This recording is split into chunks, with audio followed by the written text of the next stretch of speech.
The show where anything goes. Motivation, mindset, recovery, philosophy, and life. We become who we are through what we experience. We all have a story, and this is My Backstory with Josh Boyer.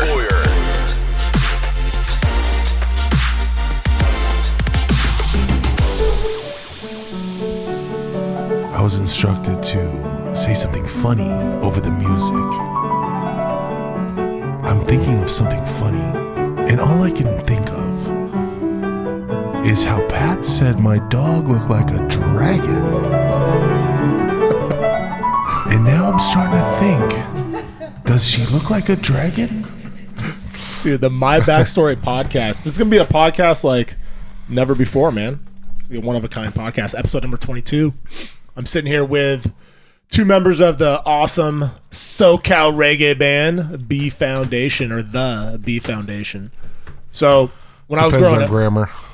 Yeah, I guess. When I was growing up, I was always like, my cousin was always into music, and I was really wasn't allowed to hang out with him too much because my parents found Jesus, and they said that Jason was the devil, so I couldn't be around. He was listening to Metallica and shit, and I was like, dude, you guys are gonna go to hell. So no, but I always had a huge like infatuation with music, man, and the fact that my cousin was musically gifted and talented, I used to love it. He'd sit there in the garage and just jam out to Metallica, and I'd just be rocking out with it, like, oh yeah. And then he started the band, I think in 1999. Am I off? 2001. Yeah. I was off by 2 years. That's not bad. Yeah, dude. but saying it started in the 90s really dates you Okay. a lot. It was 2000, a long time ago, so 2 years I don't think is a big difference too. Yeah, for sure.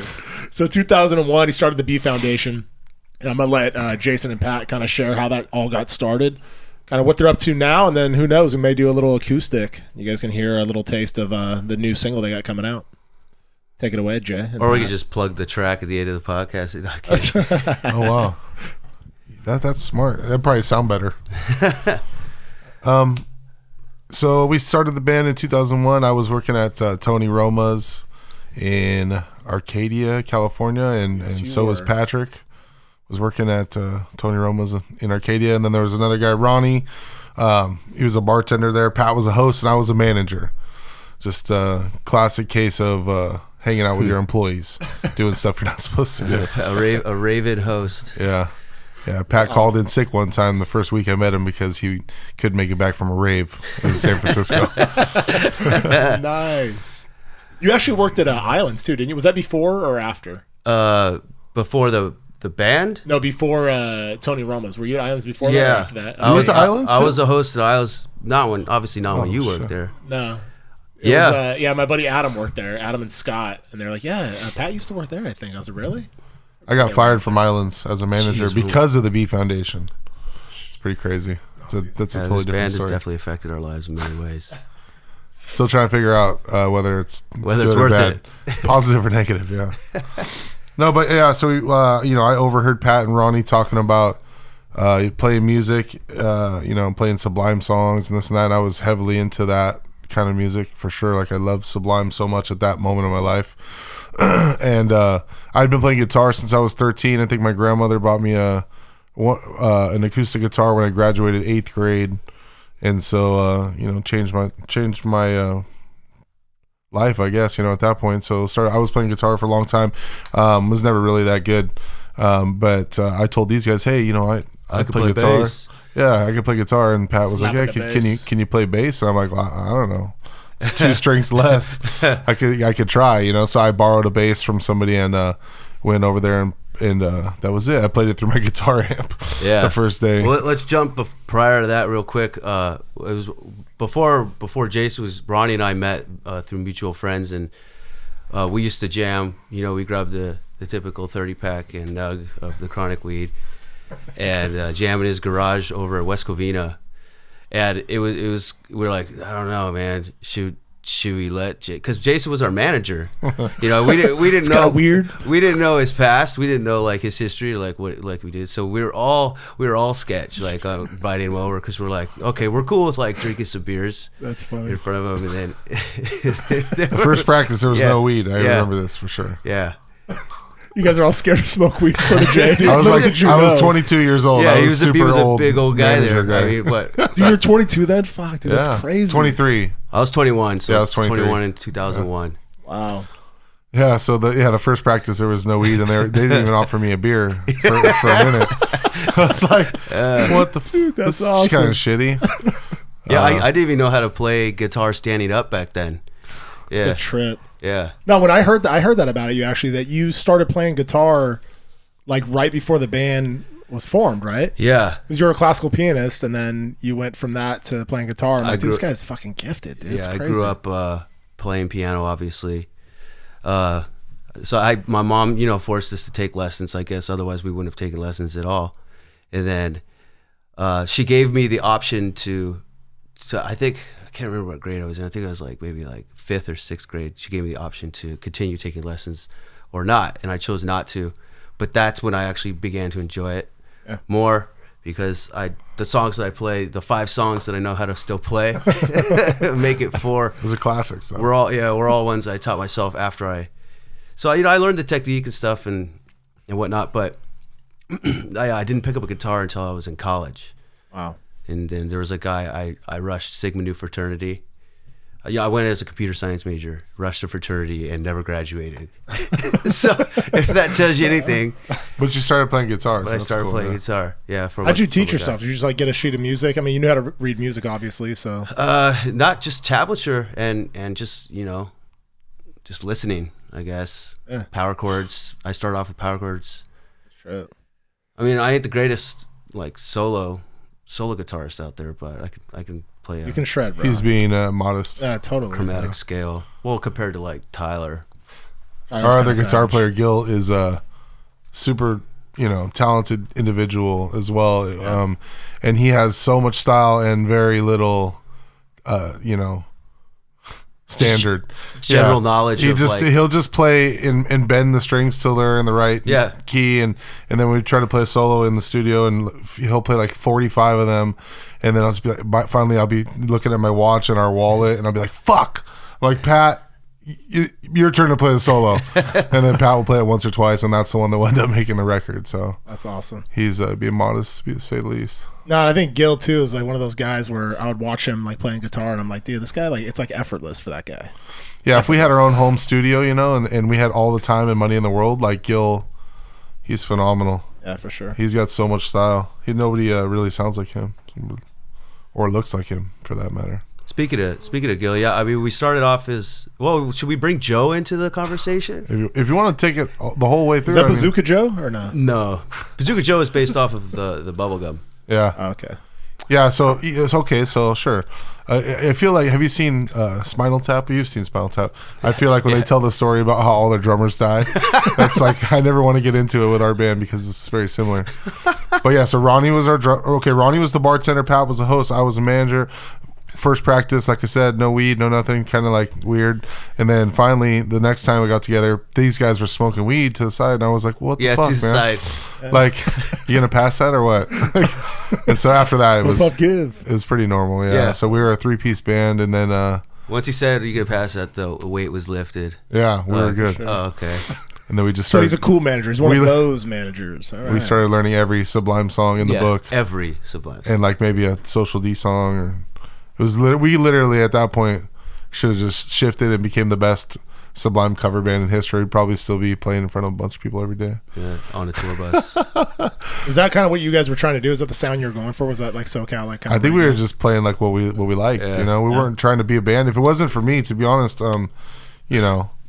probably would have never done anything. I mean, we were just in the garage having fun. We weren't trying to do anything until one day I was like, we should do this in front of some people. A house party or something. Yeah, we should play. Let me put together a house party, and and then it all kind of went, to. You guys took off pretty quick too. Your following was pretty huge. I'd say because I came home in 2003, and at that point you guys were already doing some pretty big shit. And that's when I asked you if you guys would come to Meme's house and play for Adam's birthday party. I was Oh, we did that. stoked. Yeah, that's right. You did. Played at my grandma's house. I forgot about that. Yeah, man. When was that? Played at my own. 2003. Played at my own wedding. That's awesome. We played some pretty strange Oh, shows, yeah. man. Our very first show that wasn't a party was at a bowling alley in like Tarzana. Oh, jeez. And I still have a live recording of it somewhere. And How do you guys get that set up? How do you like set up a show? Do you like you have to like just hit up a bunch at of what people? level? or- There's a lot of different levels, man. This is the man talk about that. He's the talent on that side. Yeah, there's a lot of different levels. Like, you know, in the beginning, it's like, hey, do you live with your parents? Right. Like, can we throw a party at your house? You know, whatever. You know, that's just to get you, like some notoriety. just to play get some, your like- songs in front of your friends. You know, that's Yeah. step one. You know, and then I don't even know how we got to booking shows What- at like bars. I just Which was the house party that we had? Pisser for America. that was the first show. That was the very first show. My friend Kevin and Paulie, they have a house in Sunland, and yeah, we you know, the dedication was early with this band. We practiced on 9/11. Oh wow. You know, like, yeah, you know, never forget all that good stuff, right? Everybody knows where they were, and I was supposed to go to downtown LA for a like a serve safe class for management, and my girlfriend at the time, who's now my wife, she's like, "You ain't going to downtown LA, you crazy?" Yeah. Like, there's some serious stuff going on in the world right now. And I was like, all right, cool, yeah, but I'm still going to band practice. Like, and I remember we stayed in front of Ronnie's garage, like looking up at the sky, and you know, if we saw a helicopter or a plane or something, it was just a really crazy time, you know. But so we booked a house party. Our very first show was a house party in Sunland, and we called it the House Party for America, and we put tip jars. It was for us, obviously, you know. Nice, we put yeah. tip jars out, and I think we made like maybe $80. Tips for America. Everything was for America. Everything. So there was a bush like for the guys to go piss in. There was a sign that said "Pisser for America." Dude, that's fucking. I think there were funny, beers dude. for America. You know, it's just like Yeah. Yeah, that was a crazy time during 9/11. I mean, I had heard like I was overseas when that all happened, so like I wasn't here at home to see kind of like what people were doing, what people were up to. But like when I came home, I think I came home on leave a little bit after that, and there was like American flags everywhere, dude. Like I had never seen it like that before. It was a trip. But that's fucking hilarious. Pisser for America. Beers for America. If you were gonna go pee, you had better do it for America. Yeah. And then the cops came, right? yeah. The cops Oh, came. We were playing our second round of the same Sublime songs that we had played the first Yeah. round. Same set. Yeah, Twice. just reverse this one. And the cops showed up, and they hung out for a little while when they saw it was like a benefit for America. I fully remember they were like, "Oh, this is cool, you know, you guys just keep it down." Oh, that's Sure. cool. Yeah, he said. I think he said it sounded good from the street. Yeah. I remember I was shaking the entire show. Why? In Were you nervous nerves. or what? In nerves. Really? Oh yeah. I still to this day, I get nervous before shows. Really? Big time. Do you think that's like why like a lot of like singers or performers like start drinking or whatever to That's calm exactly the nerves? why I did. Really? Yeah. Pretty sure, yeah. That's a trip, man. You never think, because when you see people up on a stage, you know, like you're like guys in the audience or girls in the audience are like, wow, like, you know, like those are like your idol. You like you idolize those people, and you never think that like they're uncomfortable up there. You know what I mean? It's like they're in their element. It's totally cool, but After the first, well, now like after the first like song, it's all good. yeah. It's just it's just the stage fright, jitters, whatever. I related to playing the football. show. I know you didn't play football, but you did. And Yeah. it's like the kickoff, right? You know, you're so nervous, and then as soon as you go thump pads with somebody, it's gone. Yeah. You know, Totally. the unfortunate part with being on stage is that it doesn't, like in football, it leaves right away. But sometimes when you're playing a show, it comes back, right? Like, like if something goes wrong, you know, on stage, like your pedals stop working or a cable or something, Broken you string. go from like having a good time into immediate freak out in your head. At least I do, and I'm sure he does. It's a trip because I remember you telling me after one of your shows, I was like, dude, that was a really good show, bro. Good job. And you were like, oh, like something happened. Like, I don't know if Pat like broke a string or something happened during the show. I was like, dude, no one would have been out. You knew that Yeah. somebody was off or whatever, but like, I don't Pat's think people guitar was completely out of tune because he was too drunk to realize. Like, right. Shit like that. But I don't think people in the audience even know. Though, There's you know certain what I mean? Like, shows I where, couldn't tell. yeah, there's certain shows where I'm just in it, you know, like, and I'm just having fun. And I remember coming off of like big tours where we've been playing every night. I could just play and it'd be like riding a bike, you know? And then sometimes when you're not super tight, I hear everything, like everything that's wrong. And I have a hard time enjoying it, you know? And I think that only just goes back to the care I have for, you know, what we're putting out into the world. for sure. I care like when we disappear for 2 years at a time. It's not that I can't wait to play music. It's that I care about what people are thinking out in the world. Like, people are like, where the fuck is the B Foundation? Because we never ever said like, hey, we're not a band anymore. We just disappear for 2 years at a time. And then we come back. We come back for when we feel for like a year. it. Yeah. Except Were you this like the comeback's dad a on little tour? different. Oh, sorry. You could ask him that. Was Jason like the dad on tour? Yeah, he was definitely the one who kind of had things in control. Tried to hire people I to mean, do that. like They just it was, never did. you know, I would wander off the bars a lot and wander off the liquor stores and stuff like that. You know, if he had that same mentality, I mean, God knows, That's a trip. It wouldn't though, be where it's at. Like coming from a manager's perspective, you know, it's like you're a manager, Yep. and then as the band, it's like that didn't really change, you know. So he's getting calls right now. Yeah, seriously, dude, it Sorry never about stops The you, agent. buddy. Supposed to put that You on doing a pause podcast when I'm you're not working. telling us about? Speaking of, let me make sure mine's on Viber. I'm ahead of you guys, man. I took care I of know, that. I'm sorry about Yeah, that. well, you're the audio guy, so you know all about That's it. probably a creditor. I took calling my me, sandals not- off and Not everything. anybody else. I was shuffling my feet.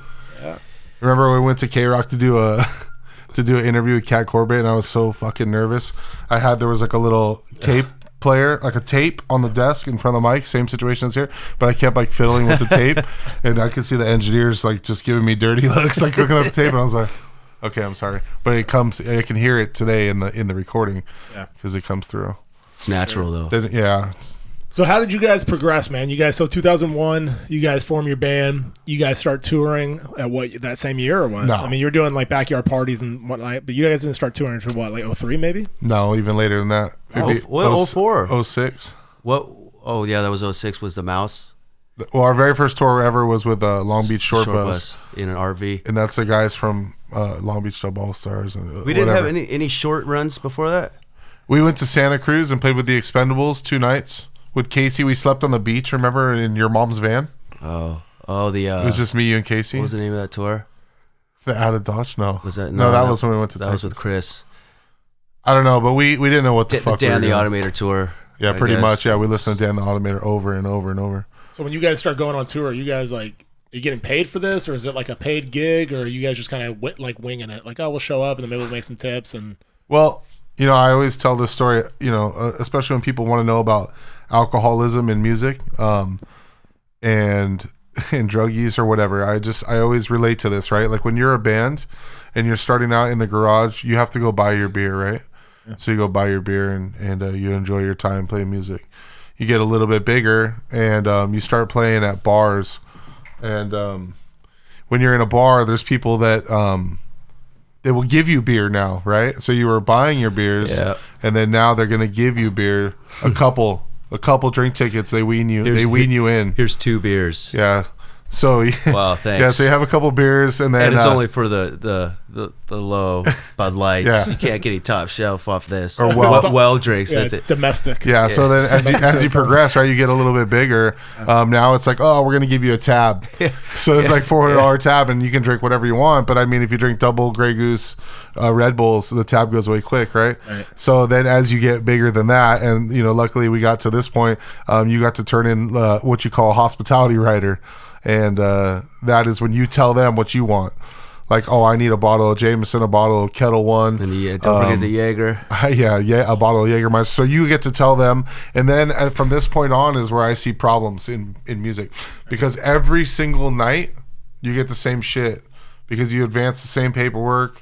And it's like, so you can imagine, like, could you imagine going to work at a lumber mill, and then every day they gave you 3 bottles of alcohol and food and socks Like or whatever you liquor, want. alcohol. Yeah, Yeah, and not- then not like you 3 don't bottles. leave it behind. Right. So it's like you're gonna take it with you if you don't finish it that night. And then on top of that, fans bring in like apple pie moonshine that they've made for you as well, and then buying you drinks at. It's rude to say no. You know? It is. It is. That's the problem. Is if you got a problem in the first place. Our first big tour, the guitar player for the other band was sober, right?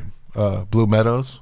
Oh yeah. And so jeez. yeah, and it was rough to be around because we were like this young band on our first big tour, and we're like, dude, we're drinking everything in sight, and we're gonna fucking party. And this guy was like, Take a psychedelics. give me the cranberry juice and go give me my own room, and it's hard. I can only imagine it's a challenge for somebody in that position. And Oh, for sure. unfortunately, at the end of that, he drank, right? I think he did, yeah. At the And end of that you tour, could see and- why he shouldn't drink. Yeah, fuck. And he just it just went downhill real fast for him. How long was he sober? Like, was he like a guy that was like in sobriety? Like, was actually like trying to stay I sober? don't know the or- details. I think it was, if I had to guess, it So would be that less than a sucked. year. I don't think he was going to like meetings Okay. during the tour, but I don't know because Yeah, I would see him at the venues, but I wasn't traveling with him. right. Yeah, But luckily, he was at the end. yeah. Right. Yeah, for sure. And then like I said, you could tell he was a pretty bad drunk right away. So So, what year did you guys end up recording your first like actual record and releasing it? 2004. So you released a record before you guys even went on tour? The deep end. We I should write that record. well, shit. I mean, how much time do you have? We can take as much time as you want, man. We recorded in Casey's bedroom. So after Ronnie went crazy, as we like to say, we replaced him. Right? Ronnie was a really good friend of ours. Just didn't work out at a He certain just point. mentally went somewhere else. Yeah, he He changed had his other life. priorities in life, and So we'll leave Yeah, it at that. I don't even remember Ronnie. I don't even think I ever met him. not many people do. Yeah, Yeah. He actually wrote the song "Not the One." Oh, really? Yeah, Oh, wow. that we play now today still. we still play it. In fact, we played it Sure. on Tuesday. Yeah, Is he still alive? that's true. Is he still around or what? Yeah, Yeah. Is he He married? keeps asking to join the band as a keyboard player. Yeah, well, that's right. No, but anyway, so and then we went to Craigslist, right, to find a drummer because we were like, me and Pat were like, yo, we need a drummer who can play on time. That's all we want. Right. And somebody that wants to play because Ronnie was getting super flaky, and we were about it, right? So we found this guy Casey on the interwebs, and Well, he- what about Joe? You want to? go ahead. We're gonna talk about Joe. Yeah, Let's do it. make Let's it talk quick. about all the Well, drummers. we got to I throw know. him in there Yeah, because it's he all was good. Yeah, he we'll was talk about all the like he was drummers. like part of the band for like how long? 2 weeks. Yeah, it was a friend of my brother's. His name was Joe Leese, and this guy was interesting. He, He's younger than us by yeah, a few so years. he's 5 years. So he's 33 now today. Yeah. So back then, how old were they? I was 21, 18? 22. So yeah, you look at it, and all this guy did was smoke weed. That's all he did. We thought we smoked weed. We would sit in his in the back of his parents' house. He had this like little studio the size of like a small bedroom with his drum set up, sitting in there, and then we'd play like one song. He's like, "All right, guys, I think it's time to fucking load up the bong, man." And then he'd blow it out the window so my mom doesn't see it, like type Oh, vibe. shit, And then dude. we'd play another song, and then he goes, "Okay, man, I think it's time to load up the bong again, man." Like, Yeah. Yeah, I'd be hospital high at that point. Yeah. I'd be like, I couldn't. So that was the end of it for Joe. I Yeah. pretty much was like, yo, we're going to fire this guy. Yeah, He's not dude. going to be in the band because Yeah. well, I was, that manager type guy. Like I needed progression. He played one show with us. We played a Battle of the Bands in Hollywood. Oh, geez. We sold tickets for, and I think whoever sold the most tickets won. was that the one at the House of Blues? Nah. You That did- was, you that was a did- Best Buy thing that we did. Yeah, that's right. That I was went to that sick one. on Yeah, a I like Monday that. That night. was, Remember that was we a had lot a of fun. 10-minute set, and we fucked up one of the songs. Anyways, see, that's me thinking about that's typical. Yeah. Beef Yeah, but Foundation. so Joe just put a whole new level to weed smoke and not being able to progress. So then we went on the internet and we found Casey, and Casey lived in Lake Forest, which is like South Orange County. It's kind of far. Oh, Pat was living in Costa Mesa back then too. So and I lived up here. It was kind of a far trek for me, but I didn't give a shit. I was in love with this band, So I drove down there in my old Jaguar. Would pick up Pat in Costa Mesa, and then we'd go meet with Casey, and Casey was really into like old school reggae stuff, like really stuff that we weren't listening to. We were listening to Sublime, right, and 311 and stuff like that, and Casey was listening to like Lee Scratch Perry and stuff like that. So he showed us some cool old school bass lines and just introduced us to that kind of rootsy style or whatever. And we recorded our first demo in his bedroom. Wow. I recorded it on a 4-track, or we recorded on a 4-track, and then I took it back home and I mastered it on my PC and like mixed it on my PC. I don't even remember what file, but like they only have 4 tracks, right? And we probably have like 7, 8, 9 on the whole thing. So you'd have to like take the 4 tracks and like record it down to 1, and then add on to it, and then like it just got shittier sounding as it went. But like I literally plugged my VCR into the computer and downloaded. I sampled like Pulp Fiction and Friday, and a couple other movies, like just little short quotes, even like a gunshot from the end of Menace to Society, and and I plugged all these things in. We put together a 4-track demo. Is 4 songs, I think. So you taught yourself how to do this shit? Like this Yeah. wasn't like, dude, that's a trip. I mean, I've never- I did it out of necessity, like Yeah. I just want to. And plus, when you like doing something, it's not a chore, like it's not a chore to learn how to do that, because I was stoked. I was so stoked on it. That's how I got fired at Islands. Like I was saying earlier, I supposedly I was listening to the tape of our practice from the night before when we were nobody, right? When Ronnie was in the band, and I was cutting potatoes with some other MI manager in training, and I was like, I don't even know why I'm doing this. I'm gonna be a rock star in 6 months. That's what they told me when they fired me. I don't remember saying that whatsoever. I was It's kind of a cool way to go out there. I could say I was humble, but at the same time I was very proud of what we were doing. But yeah, so they sat me down and like, you know what, we're gonna stop wasting money on you today because this is what you said. And I was like, I better go do that then. Yeah. And he stood up and dropped. He brought a mic with him that day. Yeah, I dropped the mic. Yeah, he dropped the mic. Yeah. He's all. You always gotta have a mic. If you're, Oh, definitely, dude. Do you have a mic today? You gotta always carry a mic in There your you go. pocket. Boom. So we recorded in Casey's bedroom, the 4-track, and then that allowed me to go to clubs. Yep. So you asked earlier about how you got shows, right? I literally pounded the pavement at that point. Like I went to the Whiskey, I went to the Malibu Inn, I went to the Roxy. Like I was in Moose McGillicuddy's in Pasadena, and I would just I'd have to find out who the promoter was. And back then there was a newspaper, I forget what it's called, but you used to be able to access who the promoters were for each club. I don't remember where I could find it at this point, unfortunately. But I would just cold call people and be like, "Yo, what's up? Can I meet? This is where the B Foundation and whoop de whoop." And Is that how most bands like start out, or is that kind of, do they have like a manager that's doing all that? it all shit? depends on how much money you have. Yeah, Yeah, it's a trip, man. Because certain bands have a lot of money in the beginning. Like we did not. We're like Or people we're they know. We're blue collar. Yeah. so you're just recruiting yourself, basically.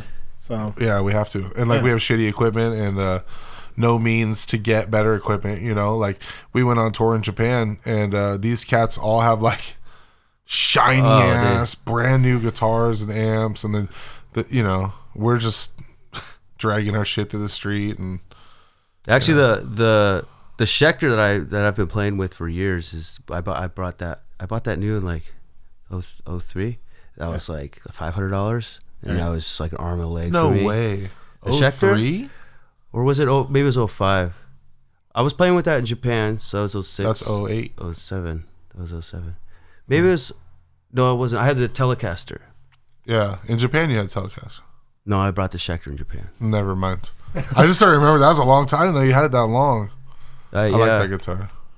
But those, like most equipment that I purchased was used. Yeah. Back then, of course. obviously. I mean, maybe a new distortion pedal here, but like the low end ones. yeah, The first big tour we did with Ecomouse, that kind of afforded me to buy some new gear. So how do you guys start getting paid? Like, I mean, you guys are doing shows like at McGillicuddy's or wherever, like local bars and stuff like that. Are you getting paid for those gigs, or is it kind of like you're just getting some FaceTime with more people, and then so they're just letting you play there, basically? Depends, like like Moose McGillicuddy's, I think we would make like $300 That's cool. plus drinks or whatever on a Thursday night. That's great. Yeah. And then They want people there, Yeah.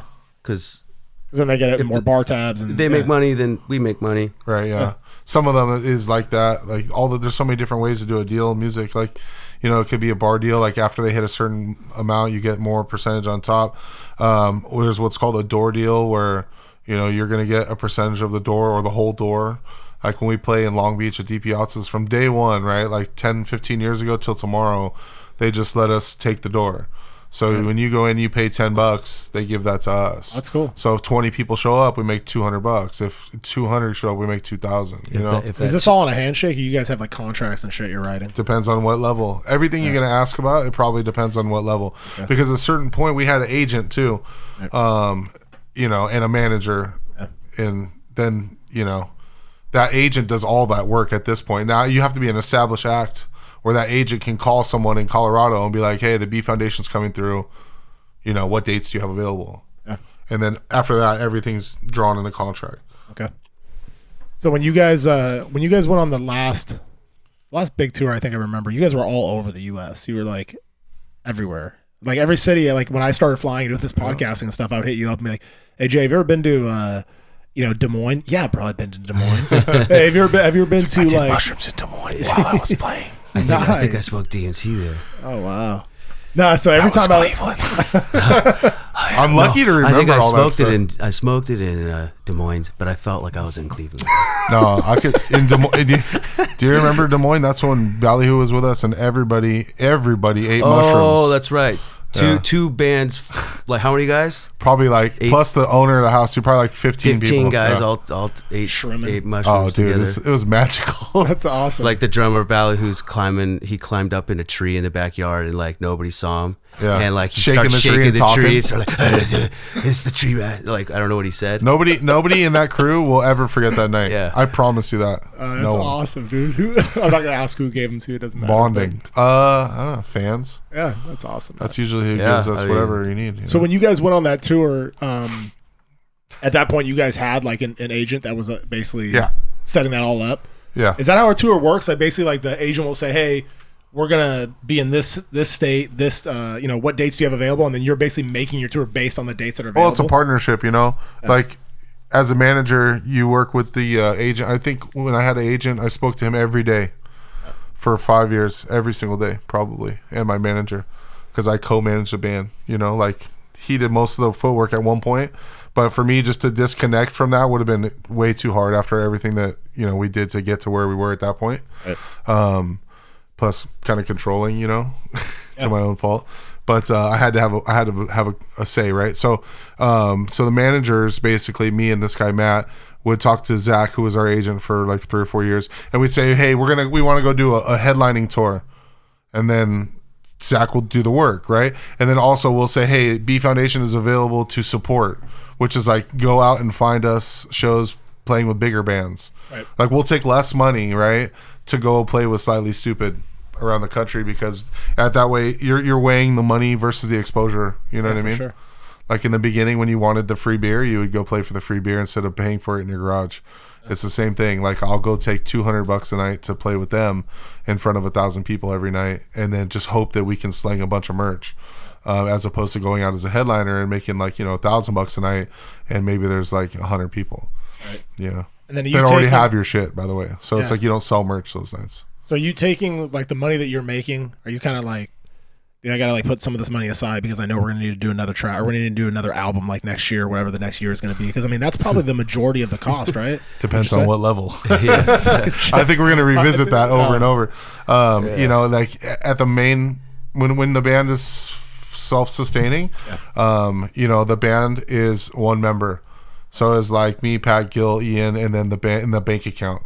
Right. So if it's $1,000, everybody gets 2. The bank gets 2, because there will always be something. Yep. And then at some point there is plans, right? Oh, hey, we got to record this, we got to do that. At some point, we owned a van that we were paying $500 a month. That agent and manager, they're not free. Yeah. Merchandise is not free.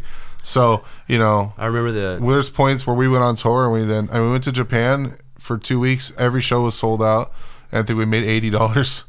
Yeah. And I think I would do it again tomorrow. It was a lifetime experience. Yeah, for sure.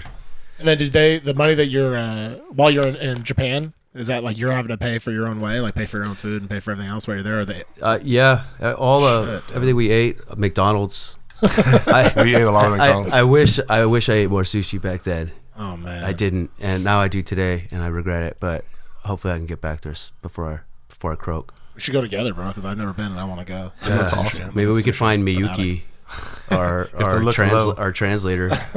Yeah, we I'll ask Dave Gardner, see if he knows. She was like a Help me out. Yeah, we met. We had like 3 or 4 friends that were there when we were there. It was kind of fun. True. Dave was there. Lucas Kleiss was there. I remember I saw somebody. I don't remember who it was. I saw somebody in England when I was stationed there. It's such a weird feeling when you're like in a foreign country and you see somebody you know from back home. You're like, whoa, what the fuck? That's kind of weird. We were smart in It's Japan. weird enough. I see you at the grocery store. Dude. I feel like out of the 20-year career, like something that I pulled that was pretty smart was when we went to Japan. We were on a major label there, so the 2 albums that we had, they sell them at the shows. They get all the money, right? And so we weren't gonna. you know. So I put together the B-sides. Like I took all Pat's demos that he had that we turned into songs later, and like the interview from Cat Corbett and K-Rock, and like a couple things from that 4-track I was telling you about from our demo, and I put them all on the album and mixed it in my friend Robbie's garage, and we took it with us and sold it. So at the merch table, everybody already had the main albums, and so that we sold out of the B-sides, and that was 100 copies at $10 a piece or $20 a piece, so we made $2,000, and that basically is what paid for all of our food, you know. And then we all the merch we sold, all the merch we took, all the shirts we sold, every piece of it, like in skateboard shops. At the end, somebody bought the last 8 CDs and the last 10 shirts. You know, I think we gave them wholesale price or something, but they put it in their stores, you know. Was that bar that last bar that had sand on the ground? Was that? Yeah, that was the after party. We could talk about the after parties too. That's something crazy. We went to, you know, it was a new experience for us, right? So we went to Japan and we played the first we were in Tokyo one day alone before the show, and we you know, we're like in a foreign land. We're not even that big of a band, to be real. We've been on 1 tour and 2 tours in America, and carrying our equipment. Yeah, carrying our equipment, suitcase, so guitars and pedals on our own. Stupid, right? But what was the level that you were on, right, Jay? Yeah, well, I don't know. I think even at bigger levels, it's the same. Really? They rented all our gear, like all the amps and everything were on stage for us every night, but we still had to bring our guitars. I mean, even the biggest band you can imagine right now, they have to bring their guitars. They just have other people to carry them, you know? Right. So we went the first night, and we did the show, and we're still kind of, at least for me, we're still kind of like in shell shock of what was going on. And so we went back to the hotel after the show and just went to bed or whatever we did. You know, we're still, and then the next day we go to have lunch with our tour manager, who's this 4 foot tall, crazy Japanese lady who held all of us in check, the band plus 2 more people. And she was explaining to us that every night, the other band that's playing with you, they throw a big party for you after the show, and that we didn't go the night before, and it's very disrespectful. Oh wow. Yeah, so I was like, oh shit, okay. So I tell the guys, hey, there's a party every night, we got to go to it. And so that night we play the show, and we're like, okay, we're gonna go to the party. We go to the party, and they're like, it's $20 to get in your own party. Shit. And we're like, we have no money at this point, right? So we're like, okay, we had just enough to get in. I remember we had no money.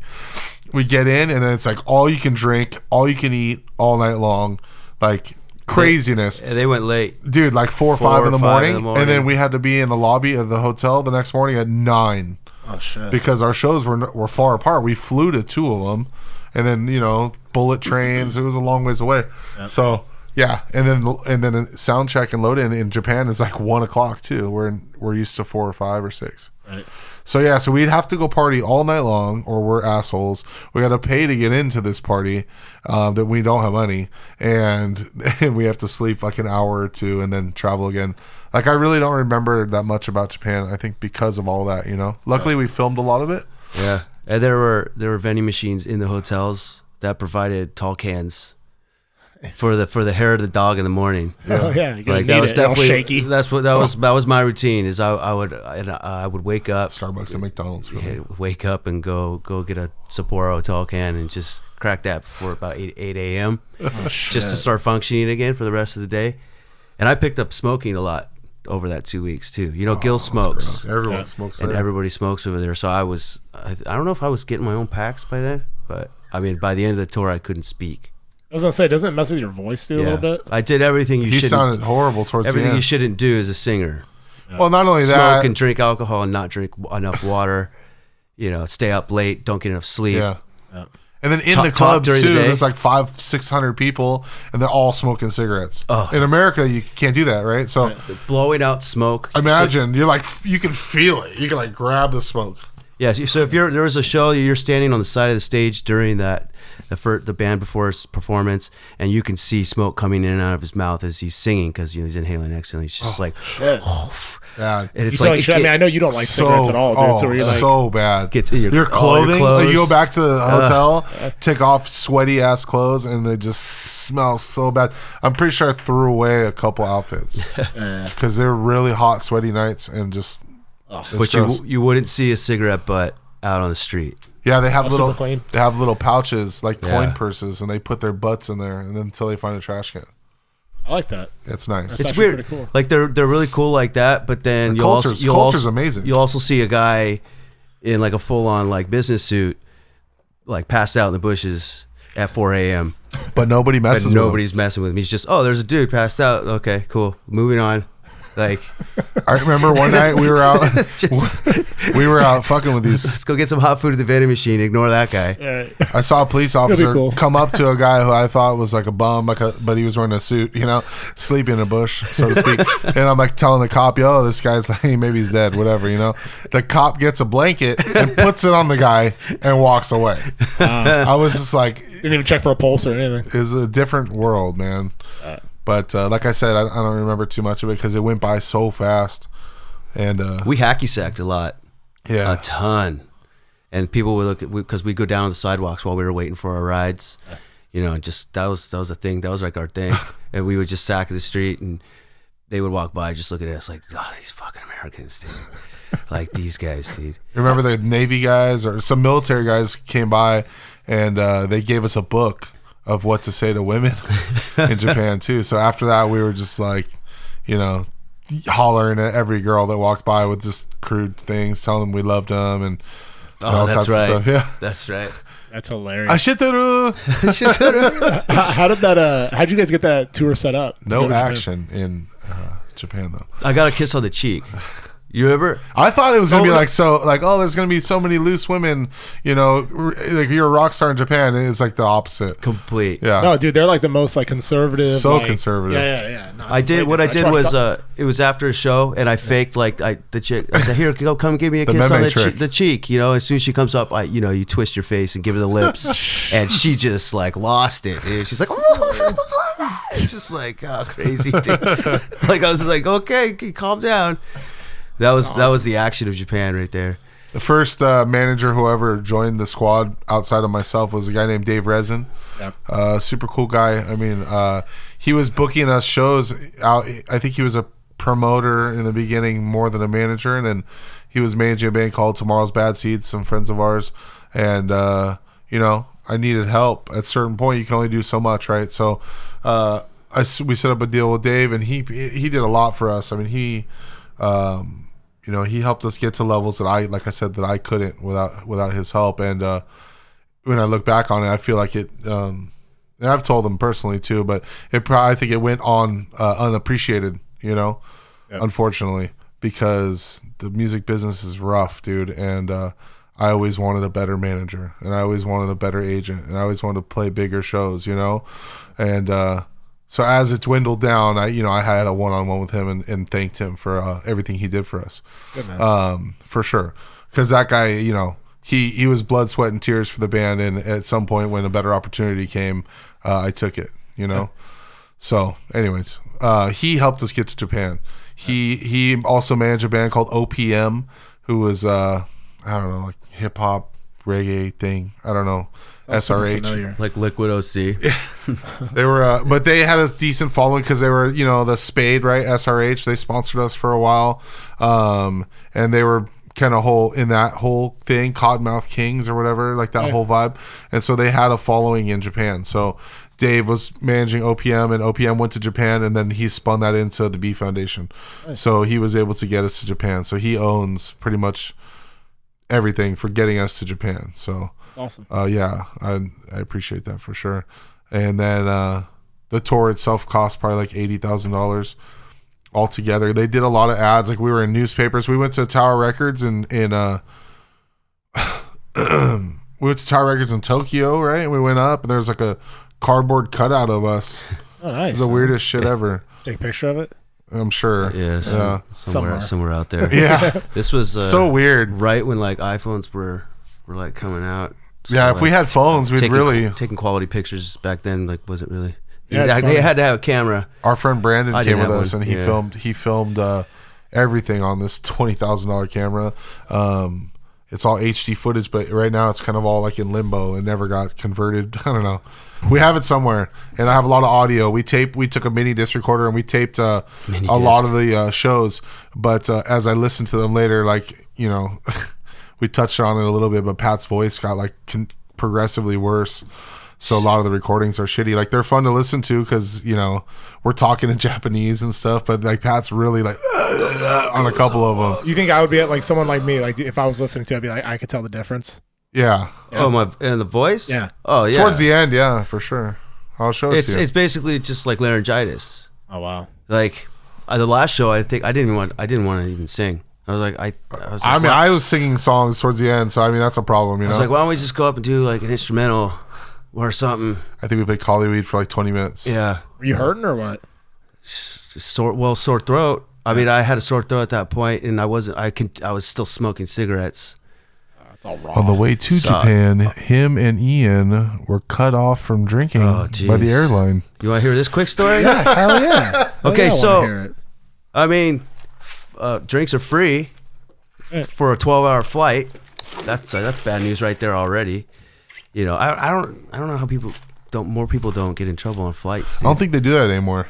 Now, if you're first class, you get free ticket. I mean, you get free drinks. We were not first class. Yeah, we're in the back, and Ian and I actually pay for everything now. Though. I think I took a milligram of Xanax and got on that flight, and we started pounding drinks, and then eventually, passed out, went to sleep, woke up, and looked at the screen on the chair in front of you, and it's blue. There's the plane. It's blue. We're like halfway there. We'd already gotten drunk. We'd already passed out. Well, all right, round 2. Yep. So we start going again, and I mean, I don't remember much about it. I just remember that I got up to go to the bathroom, and in the back of the plane, they had a curtain that blocked off the passenger compartment from the stewardess compartment. I'm standing right there too. And so it's black. It's just standing there, and I thought it was a wall. So I stay there and I go to lean on this wall and just go completely through it, like into the stewardess area, just boom on the floor. And the guy's standing right there, and he's just looking at me. He's like, "All right, I think you guys are done." Man. And we're like, "Okay, yeah, I think we're done." I didn't sleep the whole day before, and then I took some sleeping stuff as well. And I slept the whole way to Japan, except for a 5-minute segment when I got up to go pee, and I was standing right next to Pat when that happened. Like I was standing there waiting for the bathroom, and here comes Pat, like, "Hey, what's up?" And then, boom, the whole thing. That's all I really remember. And then I looked at the videotapes later, and these guys are videotaping me like drooling down the side of my face, Like, but that's the best part about flying, when you could take something that like you get to pass out, because like flying for that long, dude, is like it's like a whole day. Dude, I'm just sitting on this plane. It's nerve-wracking, and it's time, because it's just yeah. We talked about it, Pat, offline. About how like I don't like to fly very much. me neither. It's not really my jam. But since I've been flying so much for the podcast, like I'm at the point now where like I just don't give a shit. And it's like if there's turbulence, if there's I don't care. Mm-hmm. You know what I mean? Like whatever. After 20 minutes, I mean, you're not gonna die.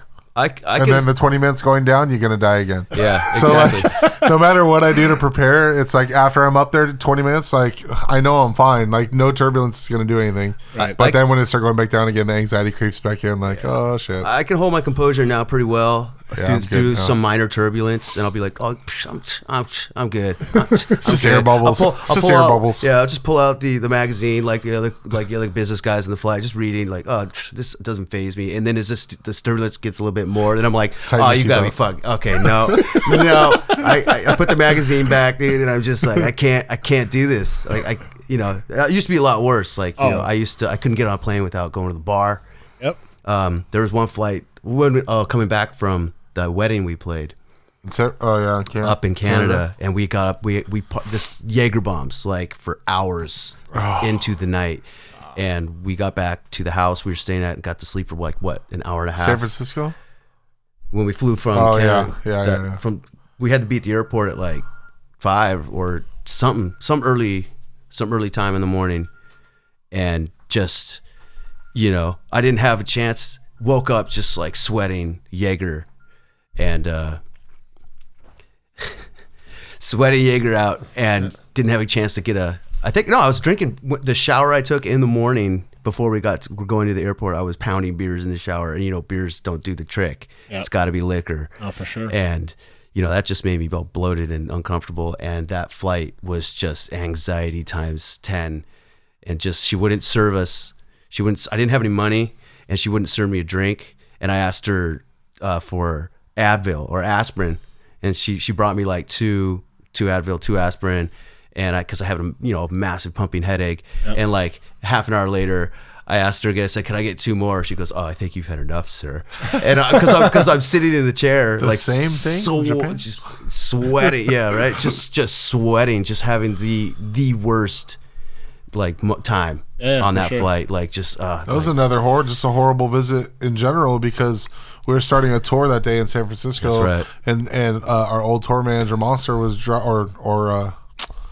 somebody was driving our van and trailer up from LA to San Francisco, and they blew a tire or broke the axle on the way up. Was it Josh? Josh. It was Josh. Yes. Not me, Josh. No, different Josh. Yeah. I don't know. Do you remember driving our tour van up to you? Nah, it wasn't me.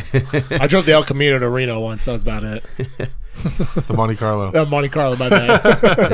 Busted the axle, right? I think you Bent it. Bent the axle, got a flat tire, and all I could, this is stuff that never stops. That's a trip, dude. When you're traveling and you're touring and you're doing all this stuff, like people don't realize that there's some anxiety that goes along with that, with like flying on planes and shit, And I didn't realize it until I stopped using drugs. I was like, dude, I was totally cool. Like, and I was like, well, no shit, dude. I was taking Xanax and everything else. So of course I'm cool. But then when I stopped all that shit, I was like, the first time I noticed it, I looked at the screen and I saw the blue ocean, underneath us. I think I was flying back from Tahiti or Hawaii or whatever. I was with Kathleen, and dude, the plane is just rocking. And I'm like, oh, dude. Like, I looked over you. You were like white. And I was like, as it turns out, I don't really dig turbulence over the ocean, I'm just not a where fan are we of going to that. land this thing? So that's what I'm thinking. Hudson River. She was asking about. I was like, dude, you think they do like a Mayday, like while they're doing the Mayday, like the Coast Guard's coming? So like, I was like, dude, how long am I gonna have to fucking tread water in this thing? She was saying that. I'm saying this in my head. Okay, I'm thinking it, so I'm telling her, and shit, after the fact, and she's like, you're a freak, dude. Because she's like, you're dead if you go down like in the ocean, like you're dead. Like you got to hear the Bill Burr. He does like a short about being on a plane and like trying to hold your composure. Oh yeah, I've heard that. He talks about the 35-year-old like musty man in the background going like, just like he goes, bro, we all know what you think. We're all thinking the same shit, but just act like you're a man for like half an hour. You're like, dude, I'm definitely gonna check that out. I love Bill Burr. Fucking funny, dude. He's hilarious. So you guys start touring. You guys go to Japan, and then you guys are touring all over the U.S. at that point, or what? Yep. When we got back from Japan is when we got our agent. So, I gotta say, I quit my job to go to Japan. That was a big deal. Yeah, for thank me. you for that. Yeah, I was a pizza delivery and Gilbert guy. quit. Big time. Gilbert quit the band when we went to Japan too, but we don't get all sad. Oh, jeez. Yeah. Did he really? Yeah. Oh, because he was. He was having a kid. Well, he quit the band on the Ecomos tour prior to going to Japan, but like everything we worked for 5 years at this point was like, oh shit, here it is. Right. Like we're going on tours, we're going to Japan. Like it's happening. It's happening, right? And then like our lead guitar player's like, yeah, I got to quit. Later, like we all fucking cried and like. Oh, I took off and he told us as we were having a photo shoot. Yeah. Before we went to Japan, we were doing band photos. Yeah. And he was like just all weird, and he told us he had to quit. So is that when Tyler came on board or what? After Japan, so we, I went through my resources, so to speak, and got linked up with Tyler through another player of ours, this guy Mike, who actually is really close to us and produced our new song, our new single, and is an engineer in our album. He's been around for a long time. He's a good friend of ours, Mike D. I begged him to join our band because he's one of the better players I know. But he wouldn't do it because he had his own band, and his own band, one of our favorite bands, right? But they probably never made it out of Long Beach. They only went on tour with us. Like we took them on tour one time, and so me being like an asshole, I'm like, dude, well, B Foundation's traveling all over the place. We just went to Japan. Like, why won't you fucking join our band? Are you an idiot? And he came firing back with his assholeness, saying like, I like to play with good players, man. playing with you guys is, like he would be the best musician in the group. I mean, Pat's phenomenal too, but we're all kind of like the sum of our parts. We're not a bunch of MI guys. We're just dudes who play in a band. So long story short, I begged him to join the band. band, and he stayed true to his thing, so I respect him for that. But he linked us up with Tyler. Who went to Japan then? Who you had no Gil did. Oh, so Gil Yeah, did so go to Japan? okay, Gil, you're gonna come to Japan with us. It's gonna be like a thank you for what you've done to help get us to where we were. Got it. But after that, fine, go about your business. You have no ties to the B Foundation financially, or we severed ties. Right. And Tyler was prepared to go to Japan. I think we practiced with him before. He learned all the materials before, and he wanted to go to Japan. And we told him no. We wanted to take Gil. And Gil was in all the pictures and, the albums and stuff. So Yeah, Tyler, we hadn't released an album that had Tyler on it. yeah. You had not? We had not. Oh, okay. Yeah. Tyler joined when we got back from Japan, and we literally went on tour in America like a week or two later, and we had Tyler already. We started our first show was in Reno, I think, and I think I went to one of your shows when I was living in Vegas at that time. probably That's I think when I first met Tyler. Yeah. Souvenirs, Novelties, Party Tricks it was his first album, Yeah. his only album. his only album, his debut.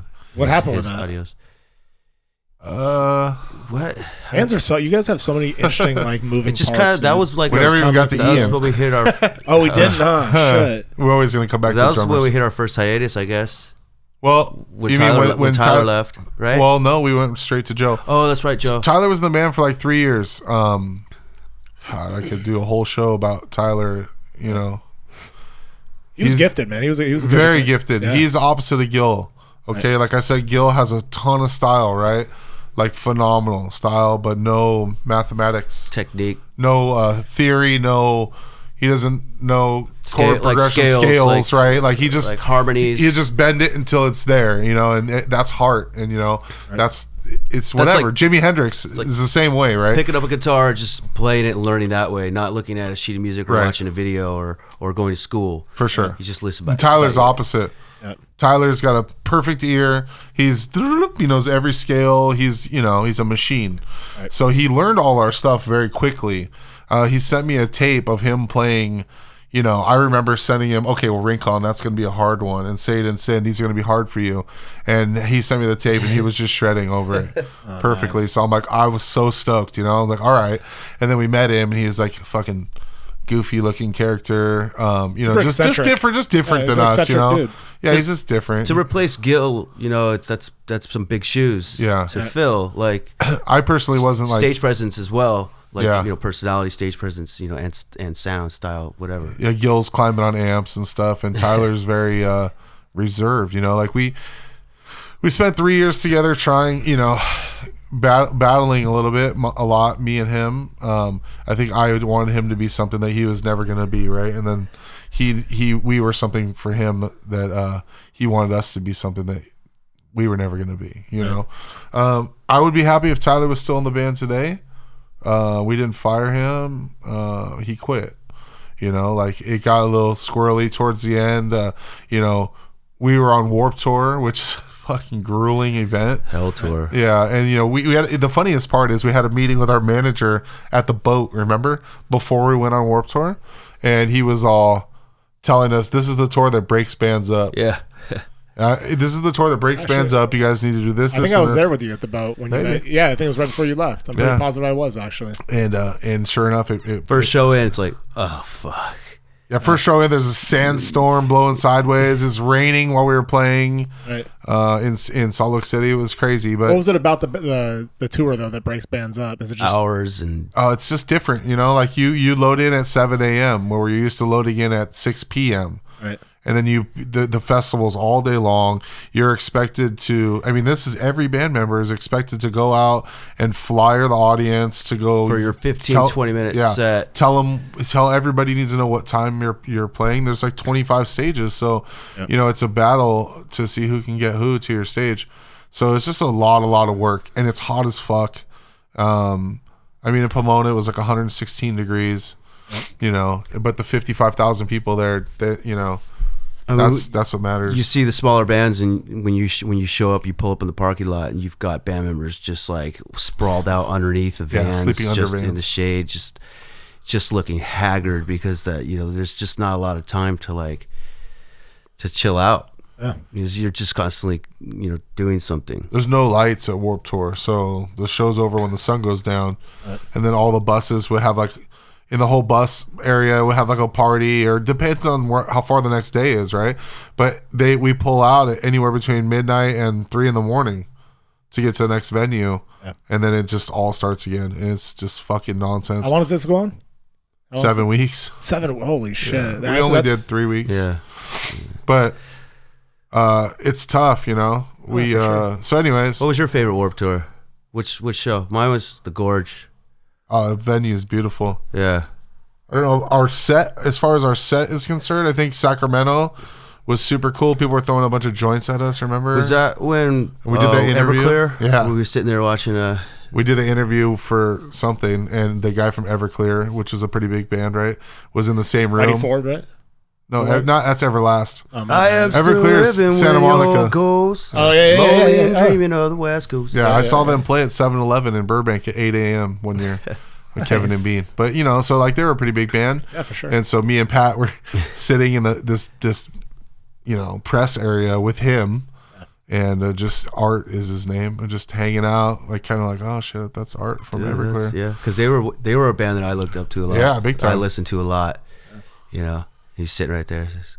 I guess a little starstruck, a little bit. Fanboying a little bit. Why not? Yeah, it was fun. Yeah, I think Sacramento was my favorite show just because I think that the crowd was really good. Denver was really good. How many states are you guys in for the Warped Tour? Like, is that like the entire whole US? West Coast, Oh, the the West whole Coast? Well, Denver West. Okay. When I say West Coast, I remember the Gorge because the sound man always so beautiful. he There. started off with a Mad Caddy song It's a gorge. Where when is he it? was up in Washington. Yeah, Bellevue. It's over Oh, like okay, yeah. big canyon. Bellevue, that's by Seattle, right? Yeah, The main stage is like with the canyon in the background. it's huge. It's Nice. really awesome. But I fell in love with that song.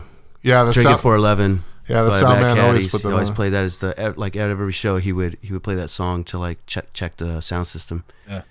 What's It was your like favorite every show time of I all heard it, it time? would make me feel good. It's a good question. I can interview you. Oh jeez. It's probably one at the House of Blues. I don't know. You don't Well, know? my favorite venue? No, your was the- favorite show. Well, my favorite venue would probably be the Rave in Milwaukee. Yeah. Yeah, dude. Across the street from the hotel where Jeffrey Dahmer Yeah. lived. It's fucking weird. Yeah. That place is weird, dude. They were had like a metal show going on like on the there's multiple levels. third floor, like in a small room, like kids like whatever, like teens going to this metal show, and then they had like Us Was Slightly Stupid down in like a main room that holds like how many people? Maybe like 1,000. 1,000 people. Like there's like 4 or 5 levels to this place. It used to be like they used to hold like boxing, boxing matches up there. Supposedly it's haunted. Like Yeah, somebody, the basement. There's a big Olympic-sized swimming pool that's drained, and we went down there and Goonies it up. And it's supposedly it's super haunted. Some metal band, they were running and fucking flew into the pool and died. Like he was just, I don't know, he didn't see the pool or whatever and fell in the deep end. And Yeah. And then supposedly I think upstairs in like the ballroom, the main ballroom, like somebody Somebody hung hung themselves off one of the balconies. That wasn't being history used. Yeah, that wasn't being used. We actually got to just go up there and check it out. yeah, right across the street is where Jeffrey Dahmer lived too. A bunch of balls in his freezer. Jesus. We played some cool places, man. Like we played Prince's Club where they filmed Purple Rain, the one that Prince owned in Milwaukee was Slightly Stupid. First Ave. We played. My favorite show of all time was at the Crystal Ballroom in Portland. Yeah, that one was good. That was sick with the bouncy floor floors. bounces. 2,500 people. See, I wouldn't like that though, because I kind of have like sometimes I have bouts of like vertigo or whatever, and like whenever I like Oh, dude. when the floor starts like It's moving, definitely, you're yeah. like, oh, When we were We were loading highly- in, we could bounce it like with like 10 people. Yeah. Imagine 2,500 jumping up and down. We made them jump up and down. If you're highly intoxicated and kind of a little out of your mind, you'd be a little weirded out. Just like, oh, what's like my equilibrium? we're on the stage. What's So going off? Yeah, you don't feel it on the stage. right. And then also there's another place like that in Vail, Colorado. Remember where they strap the amps down to the stage? Yeah. Because it bounces up and down. I think they tore that place down. Yeah, that was fun. But yeah, Crystal Ballroom, that show was awesome. And my family was there too. And your girlfriend was there at the time, right? And That's right. Josh was with us. And that's kind of when we got invited to do the Slightly Stupid tours. Really, really just eventful evening. The Maldonados were there, right? There's a lot of friends there because that was supposed to be our only show with them. Yeah, everyone came up to see us play, Yeah. and then we were gonna just go home. Yeah. Because that was after the tour. We were on our own tour. Josh Fischel, Yeah. you know, he was doing acoustic opening up for us. Then he would step in for a few songs with us, and then it was like Jason said, it's just like it's supposed to be like kind of like a closing, like big show is stupid. Yeah. And they're like, well, what one of the bands couldn't make it to a show. Well, we were in Reno, right? And we were gonna play with Slightly Stupid on Saturday, and it was Thursday. We played in Reno, and we had a show in San Francisco of our own on Friday, and something else. And then the manager from Slightly Stupid is a good friend of mine, calls me up and says, "Hey, can you get to Hood River tonight?" I'm like, what? He's like, yeah, can you get to Hood River tonight by like 7? The other band, Outlaw Nation, their van's broken down in the Midwest. If you make it, you know. I said, okay. All the band is like sprawled out at my dad's house, right? And there's laundry in the fucking laundry machine. And we're like on pause, you know? We've been on tour. We've been on tour for like months. Yeah. With Ballyhoo, and I've got an empty bottle like in we're my going hand, home. like, Yeah, like lighting. we're going home in like 3 days after this big show that our whole family's coming to. And he calls and goes, "Yeah, can you get to Hood River?" And I said, before I even tell the band, you need to make sure that we can play Spokane or something on Saturday too, because I'm not going to go back to San Francisco and then go back to Portland. And he goes, all right, I'll make it happen. So I go, everybody, get your fucking shit and get in the van right now. Don't ask questions. Wow. So the whole band, How far is that, Reno to Hood River? like 8 hours, 7 hours through the mountains in the snow. Oh shit. Yeah, dude. So everybody just during- did it. during Everybody's an like, all act of right. God. I don't know what's going on. Yeah, so just get your stuff. Pat's, you know, grumpy, whatever. We get the clothes out of Throw me in the laundry. back row. Yeah, just go Get to in the sleep. fucking back row. Lie So, down. and I just get in Shut the up. driver's seat, you know, and I'm explaining as we go, but we made it to the show right on time. I mean, right on time. It was snowing like a motherfucker. We Slightly Stupid is a big band. They had a number one hit on K-Rock at the time, a band in our genre that we look up to, right? Anyways, we'd only played one show with them in the past. Yep. So we load in. We don't even say a word to them. We just load in like professionals. I mean, we've been doing this now, right? Yep. We load in. We play our shit. We fucking load out to the trailer and still haven't said a word to them. And meanwhile, they're watching, right? And their tour manager's watching. Big brother. And they're like, yeah, Big Brother, right? And they're like, dude, you guys are fucking dope. Like, you guys, I can't believe that you just did that, you know? Like, you're so professional about everything. We close the door on the way in and out. It seems like nothing, but when it's snowing outside and people are sweaty, people get sick. So we just already know this from doing snow tours. So we loaded out real quick, and they were really happy with it. So we played the next night with them, and then we played Portland, and you know, they just said, hey, if you guys want to come do the tour, the whole tour, we'll pay you guys $200 a night. And we're like, Fuck yeah. Yeah, that's And we awesome. had been on tour for 4 months, dude. I mean, And then it's like, hey, join us for another. my wife flew up there. I was gonna say, was Jesse- was she Jesse was cool with there. it? Jesse was there. Her mom was there. Pat's girlfriend was there. They were cool with you guys going on tour again. They don't have a choice. well, they do. They, but I mean- well, you know, I'm there just was kidding. If you hear not this, at first. you totally like, had a it's just choice. like, No, but this is what we do. Right.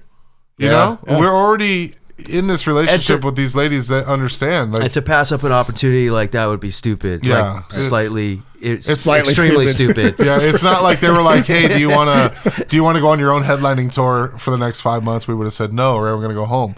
But it was Slightly Stupid. It was sold out every single to night. play sold out shows every night. You know, Yeah, so sell off the rest of the merch. We you know, kissed that's them on not the sold. cheek, and they said they loved us, and we went on about our business. You know, it was a Which fucking show great was tour. Spokane with them? Was that the second? That's the one where we released the live album. Yeah, that I threw a pie in Kyle's face at that one.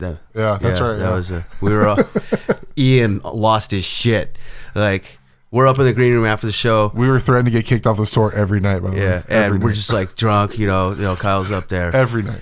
Yeah, he's like one of the lead singers of Slightly Stupid. Right. Okay, so he's just like, he's like, there's a pie. I guess there's pie on the rider. I don't know, or someone brought him a pie. Yeah, it's a big thing up there. Is apple pie with cheddar slices on Oh, top. okay. He's like, throw that pie in my face. You know, we're trying to like be professional here. Second show with them. Yeah, Didn't it's talk just- to them the first show. Yeah, it's just like, you know, I'm obviously a little intoxicated. He's like, throw a pie in my face. I'm like, you want to throw a pie in your face? He's like, throw a pie in my face. I'm like, fucking Yeah. I looked at the scenario and I was like, oh my god, like we're fucking done. It's over. Ian's just like, yeah, because Ian like really looks up to them big time too. he's a big you know? fan. And just like it was all cool Why do you want you to throw the pot on his face? because we were all drunk. And it was a good time. The second show was Bend, Oregon. That was after we joined the tour, so that was show number 4.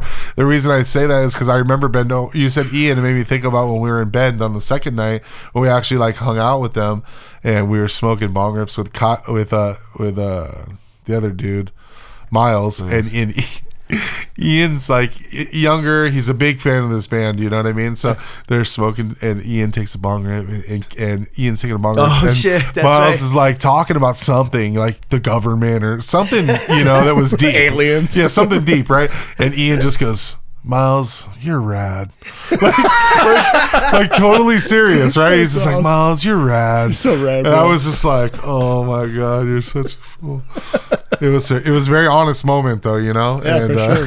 Oh, the Bend, Oregon was when I nailed that trick shot right in front of everybody too. You remember that? with the hacky sack. No, on the pool table. Oh, that's Where right. you Yeah. lined up the 4 balls and hit them. Yep. They go in all 4 corners, just like. And I was like, damn.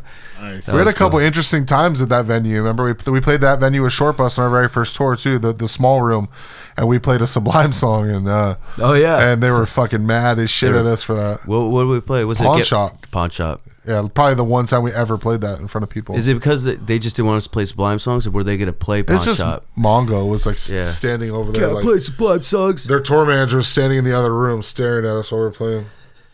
All mad. He's like, "You don't fucking do that. Play a song with a band that's playing after you." I'm like, You "This guys is Long aren't Beach." Sublime. Not Sublime. Eric's in the band. And Eric thought it was cool. Is Eric the bass player? Yeah, Yeah. he's the only one that's still in Sublime Right. with Rome. Do you guys become like while you guys are on tour? Is that like a family? You guys like Sure. like brothers? Certain bands you get along with, like You family. mean amongst each other or with other bands? No, like amongst each other. Is there like do you guys fight like Me sibling- and Pat have had big brother, little brother syndrome since we met each other. Yeah. Yeah.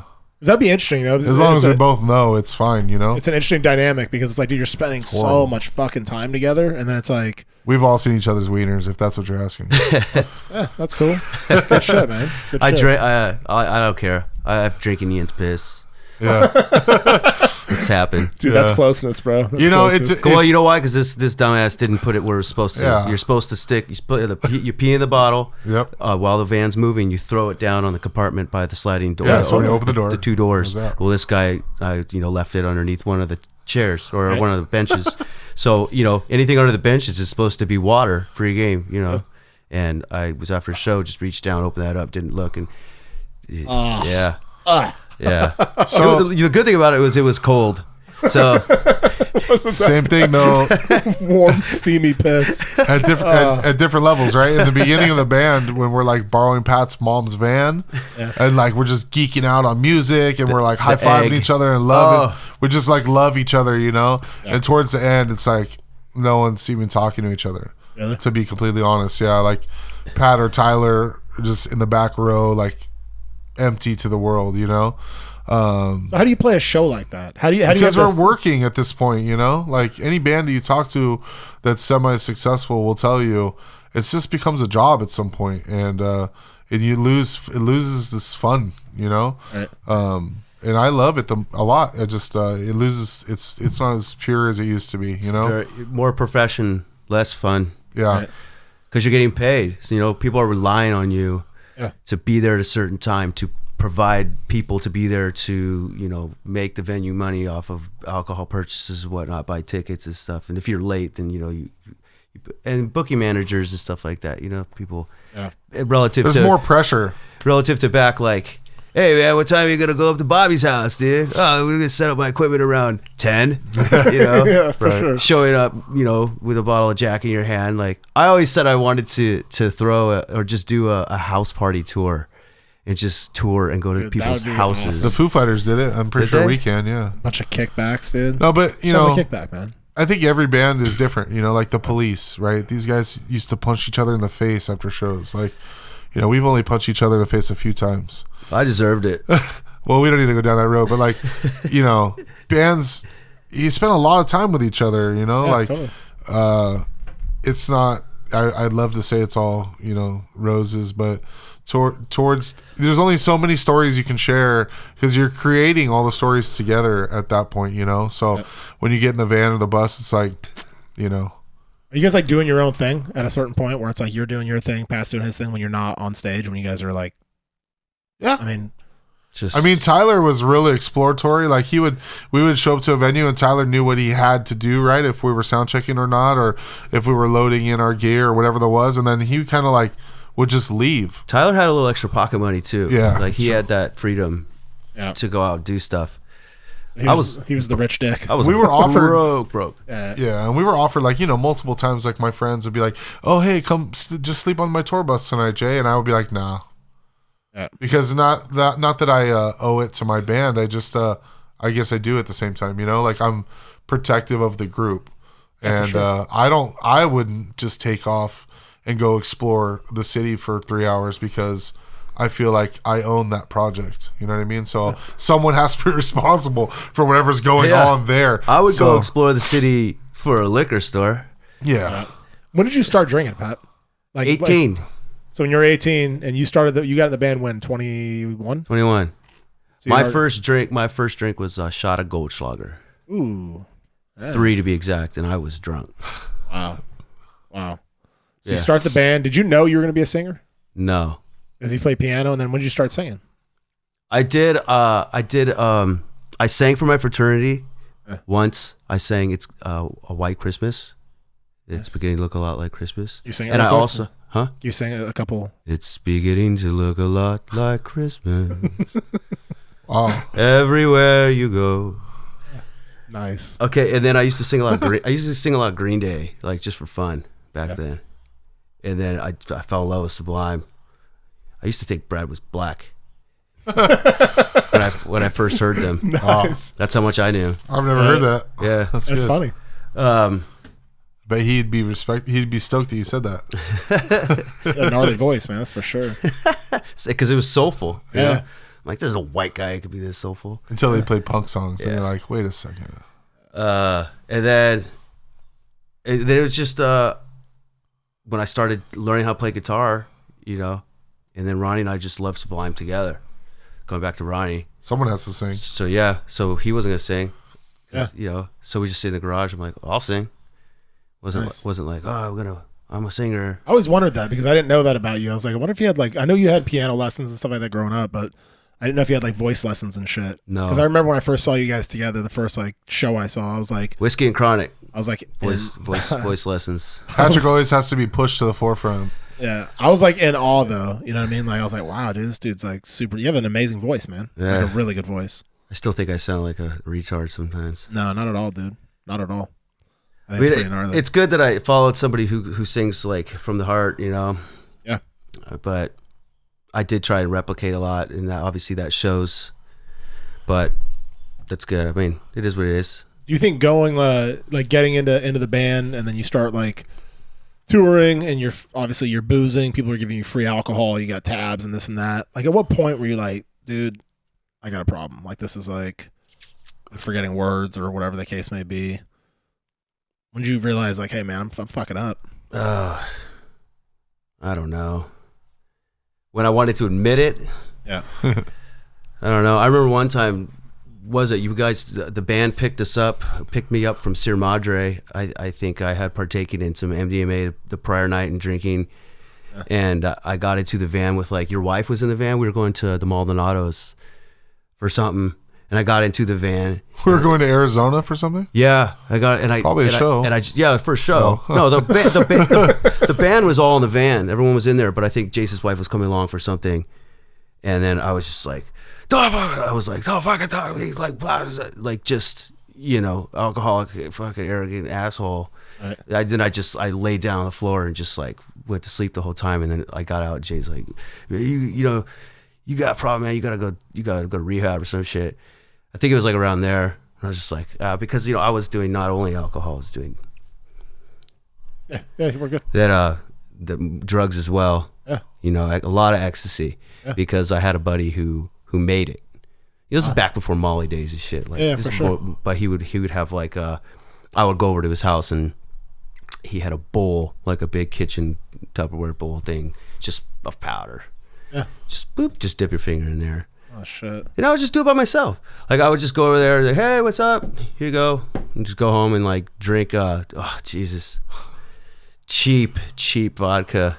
Yeah. You know, the six Popov. the $6.750 It just says vodka. White label. It just says vodka. Blue vodka. And then so I think you know, I lost my license. I've gotten 2 DUIs. Jay picked me up from jail from the first one. That was actually, we were right in the middle of an important show. We were playing down at the Huntington Surf Show, and they asked us to play. What was that? Friday we US played Open or or what? Saturday? It was the U.S. Open. We played one show, and then they asked us, "Hey, can you guys play tomorrow too?" Yeah. And we're like, "Oh, fuck yeah, dude! It's a big deal." But that And night- the first night, you got arrested. Well, yeah, that night we played a house party with another band, a buddy's band. Yeah. Meet me at the pub, and I was driving back down towards that area on Huntington Beach when I got popped for driving in the carpool lane by myself.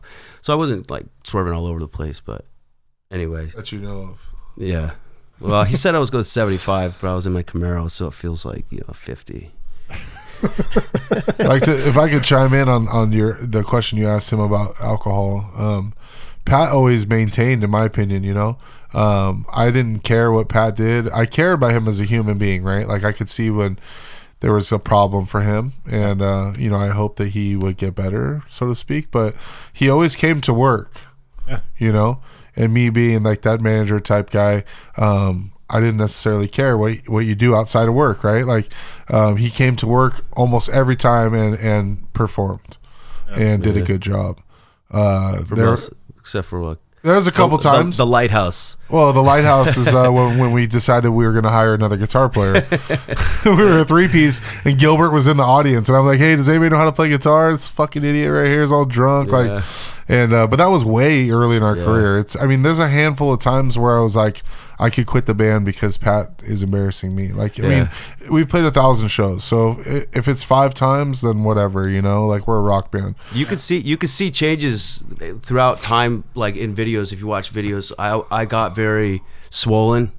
Yeah. You could see the people who drink a lot, like very swollen in the face. Like the picture I just showed you in the garage. Yeah, just blemishes on my skin, like not like crazy, but I was living in Sierra Madre at the time with my parents, and I would drink a 750 of vodka, cheap vodka a day, and wake up just dramatically shaking. No seizures or anything crazy like that, but it's just like making those noises just from having to go get another one. Yeah. Just to feel better and getting stuck in that fucking loop. And during that time, like I was taking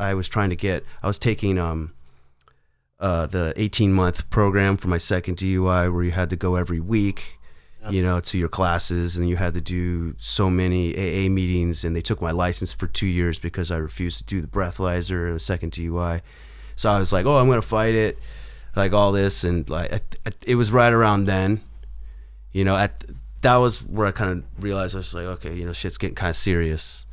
Like, and I cleaned up for like a while back then. I got my license. Every time we did an album, he Yeah. would sober up for like a month before. Yeah. So Did you see God- the difference in the Bless album his when you were heart. sober? Bless his heart.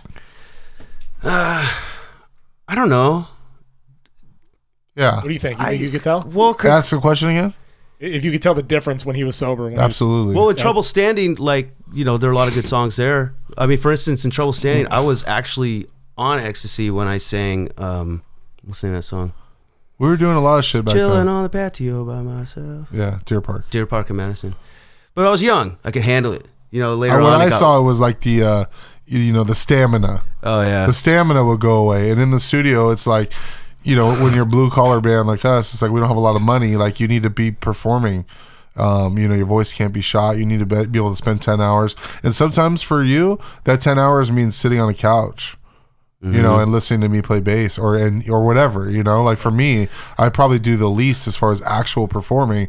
But my ears and eyes are in the game every hour in the studio. And I think when Pat's drinking a lot in that area, that's where he loses. He still is a fine performer, but like you lose the stamina. Especially during downtime in a studio, it's like, what do you do? Yeah. It's just like, I'm not going to go out and read a book. Yeah, for sure. You know, I remember I asked you that the first time I saw you recently, and I hadn't seen you for like 3 years, I think, or 2. It'd been a while. That was one of the first questions I asked you. Like, dude, is it different, like getting on stage, like, and being sober? oh, Because like you were newly sober, and I'm just over a year now being sober, and it's like I can tell a difference when I'm in a crowd of people for sure. You know, like where it's like not lubricated, man. It sucks. I played a few shows sober when we were on tour, but I don't consider that a sober show. Right. It's like I didn't drink for like a day. Right. You know, there's still blood. There's still alcohol in my blood. I'm still hazy. So this last show that we just played at Sidebar, I actually felt pretty good. You know, it's just I was like, I'm gonna be around a bunch of people drinking. To be honest with you, it didn't faze me at all. Yeah. Like I don't get really cravings to drink. Like it's not like, oh my god. Like once in a while, I'll be like, oh, a margarita on the beach sounds nice, but. You know, once I'm hoping that, you know, if we continue to play a few shows here and there, once I could play 2, 3, 4, then it's not even going to be a big deal. I think you'll get to a point. I mean, I'm at that point now where I can go to bars, I can hang out, and I have no issue not drinking. It's definitely a non-issue now. But when you see everybody around you, and especially the culture of music, man, Oh yeah, it's like part of the culture. It's everyone's, you know, doing drugs, drinking, like where it's like rock and roll, you know, and it's that's got to be challenging, man. you know what they did have on the Warped Tour? They actually had meetings. They held meetings and stuff. Oh wow, On the Warped Tour for musicians that did that interesting. that followed the program and whatnot. So Yeah, they also have a lot of vegan food. yeah, Really? Do they really? Yeah, Is all the vegan it's like almost like a musicians thing. or what? Oh yeah, especially in that world. That's why they're so skinny, bro. Yeah, yeah. True. yeah. They serve pretty decent food on Warped Tour, I would say, but there was vegan options every day, and because there was a group too that was like handing out, cruelty-free pamphlets at every show. I think they were one of the sponsors or whatever. But I went straight for the burgers, whatever. Yeah. Attaboy. Yeah. When did you guys decide that you guys want to get back together and record a new song? What do you mean this time? Which This time? Well, this time. 'Cause, I mean, you guys. How many times do you guys like break up and get back together? Well, Pat and I can go like a year without even talking to each other. Like I'm sure Pat will come to my funeral. And I'm sure if Pat gets married, I'll be there. But like we've spent a lot of time together, and we didn't really come together as friends before the band. He was my manager, man. I mean, Yeah, he's still living in that thing, But no, I'm being completely serious here, Like Pat is one of my dearest friends, but at the same time he's not, you know what I mean? We became business partners. And like I said, I'm sure he'll be at my funeral if I go first, and if he gets married, I'll be there, and I loved him to death, but I guarantee we can go a year without talking to each other, and it won't phase either of us. Right. That doesn't mean that we don't care about each other or we don't care about the band. I just don't think that, we have to be ready to play, because we've gone through a lot of shitty times. And if it's not fun, right, nobody wants to do it. Like Gilbert, on the other hand, I knew Gil in high school. Gil is more of my friend than my cohort in a band. Right. Like I need Pat, for the B Foundation. It's proven that I don't need Gil, if that makes sense, right? So in those year breaks where I don't talk to Pat, I talk to Gil all the time.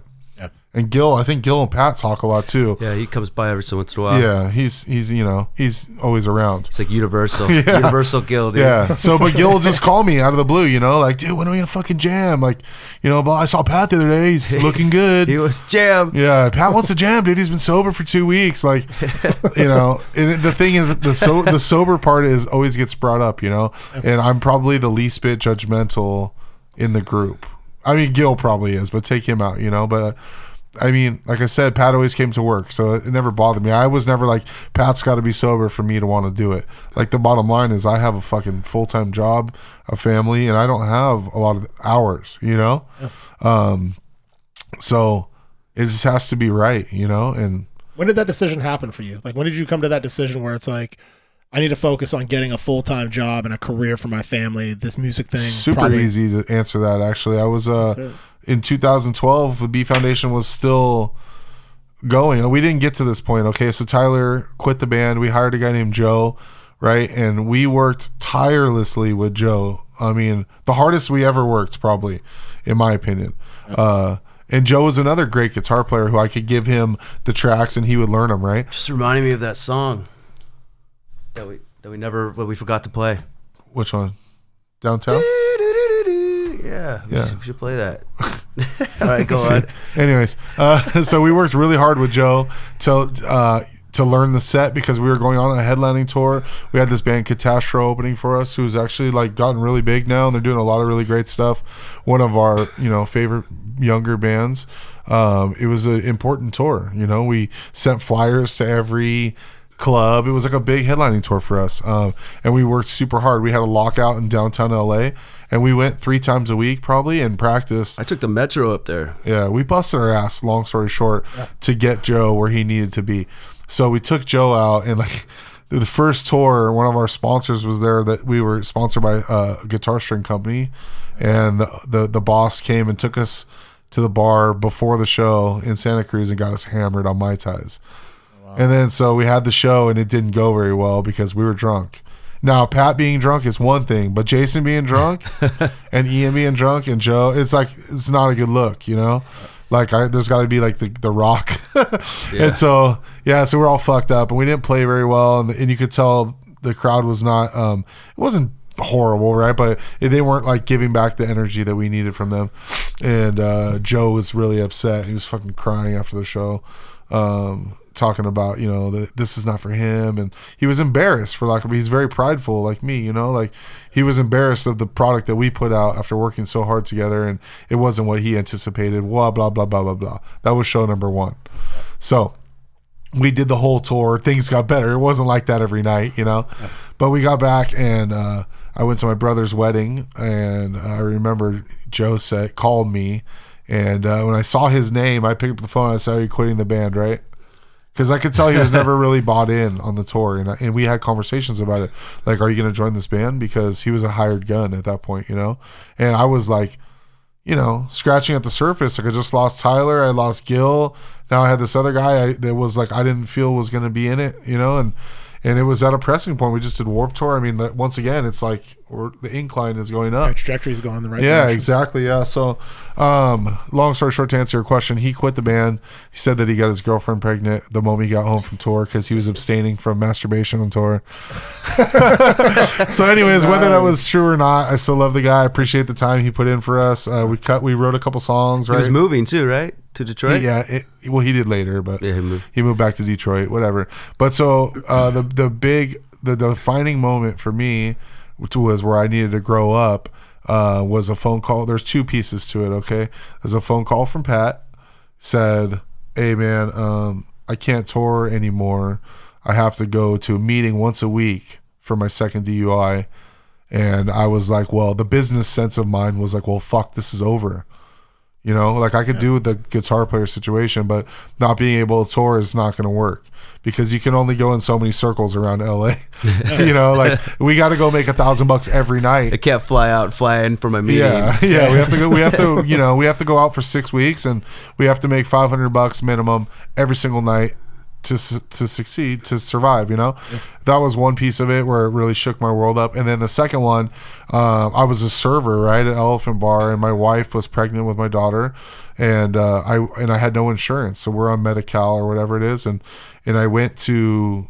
She was gonna have an ultrasound in Altadena, which was where we had to go, and I went in, and there were some very nefarious looking characters in the same place, right? Yep. And this lady came in and was arguing with the lady at the front desk, telling her that I did do my drug test, and she's like, no, you need to pee every day, and blah blah blah. And I just looked around, and I'm like, nah, the same for me. Like my wife and daughter deserve better, right? So, I got a job as a restaurant manager again, just for the insurance. Which, it's 50 hours a week. There's not a lot of availability. And then that's kind of like when the band just stopped. It was never like, oh, it's because Jason had a kid, or, oh, it's because Joe quit the band, or, oh, because Pat can't travel. It was just like, we never told anybody anything. We just stopped talking to each other. Yeah. Were you mad? Mad? Yeah. What, at Pat? Yeah, because, you have this dream. No, because it wasn't just Pat, like, Pat was just a piece of the puzzle, He's like the main. He's like he is the beef. Well, I can't do it without him for sure. But it's just a piece. At this point, we can't do it without another guitar player. The music that we've made is is a 4-piece minimum. We added keyboard player here and there too. Like, that piece is missing. Pat not being able to travel being missing. Me having a kid is another piece. There's just a lot of pieces, and the puzzle came together. Right now is not the time for the B Foundation. And then there's Ian. Yeah, I mean, Ian. Yeah, you have to have your own podcast with Ian to find out what he wants and knows, because he's a character, and he was really upset with Pat at times, and that's not for me to talk about, but you know what I mean. So there was a lot of just shit going on, so we just stopped, and then all of a sudden, a couple years later, like we were all living in the same city, all of a sudden, randomly, like a mile from each other. Gilbert, me, and Pat, and I don't know. I'm sure Pat thought I was mad at him. I don't know. Or one day I just called him like, dude, come over to my house. Like, I want to talk to you. And we chatted. He was doing cable, and we played acoustic guitar in the backyard. And I don't know, we just cable. Yeah, we decided to play again. And Gilbert was down. I think so the piece, my daughter was a couple years older at this point. I had a job where I had insurance. Pat could now travel if we needed. Gilbert lived down the street. So it was like those puzzle pieces weren't really a problem anymore, So we got together and we had a studio in Monrovia. It was perfect. Awesome. And we put out an EP, and I was pretty proud of that EP. I thought it came out cool, and then we went on a tour together, and like all the bad shit that happened over 10 years all came out in 1 week again. Really? Yeah. And what? then well, it just was share. rough, And then we didn't talk again for that the last show was just everything just, I don't know, it was bad. Yep. And when we don't want to talk about it, it's like it's all good. Yeah. We can change that subject. I mean, it's okay. I mean, we played a festival in Reading, and the vibes were not right in the van. We had some other people in the van with us that were not, cohesive to what we do. Right. Chemical substances involved. Yeah, there was drugs, and we played in Reno, which is always fucking crazy. My family's there. We get very supportive, like we get paid well. My family's there. We eat well, all that stuff, but we rage in Reno. Yep. So we did that, and then we had to leave early the next day to get to Reading for this festival. We were playing reggae festival type of thing. It was in there's a big river right behind the stage, and it was ice cold. That was weird. And we got in the river together, right? And we were all having a good time, and I remember it very specifically. Me and Pat were talking to each other, and we're like, this is cool, right? This is different. Like, what is it about this? Like, we're outdoors, like we're wet. It's like, it's nice, it's great. And then we got on stage to play our set, and everything was broken. It's just, the vibe, just like, Jay's amp stopped working completely. It was popping in and out. It was like 105 degrees out. It was hot, right? It was like, I don't know. Yeah, it was super hot. Nice. And I started having, he's trying to get his amp to work, I'm the last guy to have a breakdown on stage. I'm looking behind me. During sound check, or is this during the actual show? Our set. Oh shit. So, because I'm not one to like talk a lot on the mic. I'm not one who I can sit up there, I can sing my songs, I can do stuff, but we're not doing anything. Like I'm gonna freeze. Like I'll freeze. So he's back there trying to fix his amp. He's turning around. He's like, say something. I said, Pat, this is like the one time where I need you to be the fucking leader. Say of the something. band. So then I'm like, I'm having a massive panic attack, like on stage from lots of reasons, right. Because of that and others. So I'm like mad at him because I need him to step up. And Gil's just and my shit's not working, which is not working for me because I need my shit to work. I'm a control freak. And then the worst part. One thing is Ian. I'm not gonna say negative things about him, but he'll sit there and he just won't play the drums. So it's just got kind of like quiet. Like we got it. Awkward we silence. got it. That was the first song, dude, and then we got it to like you can close that. We got it to where just pull, two hands, dude. We got it to technical difficulties. So we got we got it. I got my amp to where it was kind of working, or I thought it was working, and we were gonna play Belly Floppin', and this song we implemented like a little riff from Metallica in the beginning, right? Yeah. So Gil, being Gil, he likes to rock out. I love Gil. His stage presence is great. So we're already, Pat's having a major panic attack. I'm having a panic attack. This is song 2, and Gilbert steps up to play to play the Metallica part to like rock out, and pulls his cable that's right. out of the amp. So, and not only that, me, Ian, and Pat, we pause at this point. So it's just Gil. So we get to the point, boom, he pulls the cable out, and there's nothing. Oh, shit. Me and Pat and Ian are just paused, and Gil's playing, but nothing's coming out. And this is right in the midst of all this. And I don't know, he starts fumbling with his stuff and finally plugs it back in. We play the song. I could see Pat's melting down. And at this point, I'm like, just get me through the set. Like, it's like the worst show in my history.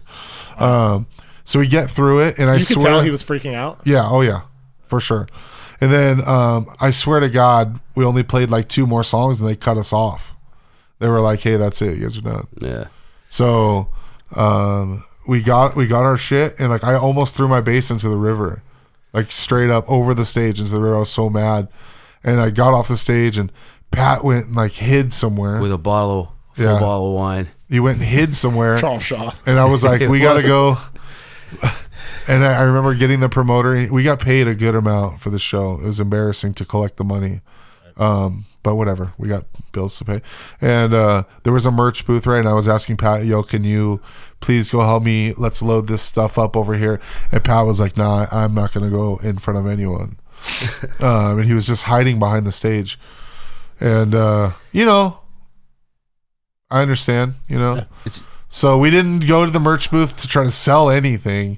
We just hid. We all hid in our own way. And then we were going to drive to San Francisco that night because Redding's like almost to Oregon. Yeah. We were going to drive to San Francisco that night and stay in San Fran and then drive home the next morning. Well, we packed our shit up and we drove all the way home, and nobody said a word to each other in the van. Wow. And Yeah. probably didn't talk to each other for at least another year. Yeah. That's a trip. Man. Yeah. I mean, going back to imagine being up on stage and like having like a heart attack. Like I'm gonna have a heart attack. I mean, you've experienced a panic attack, Oh, for sure. But being in front of families and kids, Yeah, it was not a and traditional concert. it was like people in the grass. It was like reggae in the park, like families and kids, Yeah, and just people, like- hippies dancing, and like It's just like mentally, I'm feeling like this because of what's going on here on the stage, and I'm also feeling like this because like They have to watch I smoked some crap last night, and because I'm drinking all day, so I'm standing in front of like families and kids, and here I am like a horrible example, and I'm having a panic attack. Like, what am I gonna do?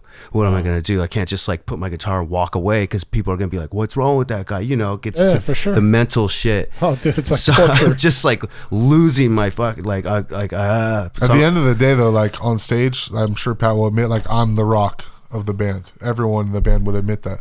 So for me to like have my own problems and need to depend on Pat in this situation, and this isn't like where we're like, I'm telling him, "Yo, dude, I need you to fucking handle this. Like, I need you to talk to the crowd. I need you to play by yourself or whatever. Do something." And he's just like, we were going through the same thing at the same time. And so I think all that together, we didn't even need to say anything. It was like, that was it. I actually ended up playing the new song, What new song? our new song. Innocent Man? Mm-hmm. I think I played that. Oh, fuck, I don't know. There's actually a video. It's on our... Someone put up a video of us playing Too Damn Tough. Yeah. And when you watch the video, it's like, oh, what are you guys talking Yeah, about? the crowd doesn't know. Yeah, it's like, what are you guys talking about? It looks totally normal. But like, you like in the mind of what's going on in our minds, it's just like, it's insane to see us. Like, it's like, if you didn't know us, watched it, you're like, there's nothing wrong with that. And then Like, no joke, though. We got in the van and we drove all the way home. Gilbert was in the front with me, and we talked to each other like we always would. But it was very morbid. Like, yeah. So when you guys got together this last time, like just recently, to do a track, is Ian a part of that? Is it you? Oh, Ian? Ian's in it. So it's the same 4 dudes. Sweet. So you guys gonna tour again or what? What's the deal? No. No. Well, I mean, it'd have to be a perfect situation. Yeah, I mean, perfect. Give me a tour bus, give me $100,000 paycheck, let me fly. Like, I'm not rich or whatever, but I'd make a decent amount of money, enough to barely, to keep my family intact. Like, I couldn't give that up to go play in B Foundation full, Right. I would be down to like, do like a 3-show run. Yeah, Kind oh, of yeah, like me what we too. used to do back in the day. We go up to when Reno. we started. Yeah, we go up to Reno. We come down for like maybe a weekend or like half a week. But going like full force across the country, Yeah, no way. Like no. So as far as the Beat Foundation is concerned, you guys are like just a local band that's going to stay Local has-beens, man. I don't know. You know, if there was a festival in Florida that wanted us to play and they wanted to pay us $5,000, festival, we would fly out there and play. Yep. We would make less money because we'd have to buy our flights, but we would go do it. I'm assuming that you know, he's nodding his head. Yeah, so I mean, we would, you know, because we want to play, we want to have fun, and you know, we have a lot of fans still too. I think, you know, 50,000 people listen to us every month on Spotify, which, you know, some people look at that and go, that's nothing. And some people, I look at other bands that have like 15, you know, so we're proud of what we've done. I know I am. And I like being able to put out a song for people, you know, that yell at us on the internet, like, where have you guys been? Because when we say goodbye to each other and drop off the van after Reading, it's not like, oh, I'll see you next week at practice. It's just like, get the fuck out. You know, and like the fans don't know any of that stuff. This would be the first that any of them would hear any of that, you know? Yeah. So what year was that when that happened? 15? 13? I don't know. For what? For Reading. When did we put out Reading was like 2.5 years ago. 3 years ago. Wow. Yeah. So what's this last track you guys just did? What's it called? Innocent Man. I keep blanking that because that's not what it was originally We've called. changed the name we changed the twice. name just recently. What was it supposed to be called, or what was it originally called? Bottle of whiskey. Oh, Bottle of whiskey. Who wrote it? I wrote it. Gotcha. Nice. So how does that work? It's when you about guys- anxiety. the Is it song. really? It is. So I'm gonna dig if you, it for If you sure. listen to the lyrics. Oh, for sure, man. Yeah. So how does that work when you guys do a song? Is it basically Yeah, 2015 May. okay?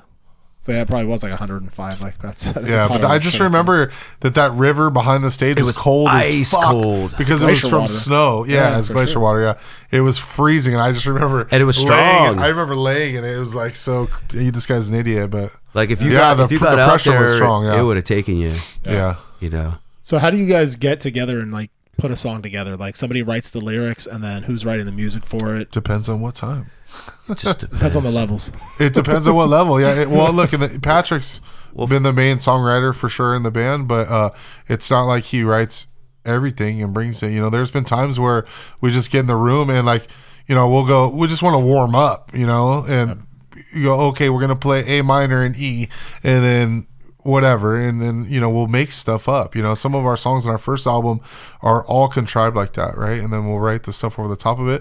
Some songs, Pat will bring a complete song to the table, like Be All Right was like beginning to end Pat had done, you know, and then all he has to do is teach to us, you know. For sure. But So a would lot you of guys be stuff down to comes play from that right jamming. now? What? Would you be down to grab the acoustic and play a little lick from Innocent Man? sure. Yeah. Let's do it, man. Want to grab it? Can we get our assistant to grab it? Yo, I got my son here, Brendan. You want to grab the guitar, bud? The one the on the brown left, one. The brown one, yeah. The Martin. Should I take that mic and hold it on the To mic it up. on the You acoustic? can. Yeah. I should, yeah. Yeah. No pressure, dude. I thought we were just gonna put the actual song in. We can do that too. I'm just not even gonna play Gil's riff.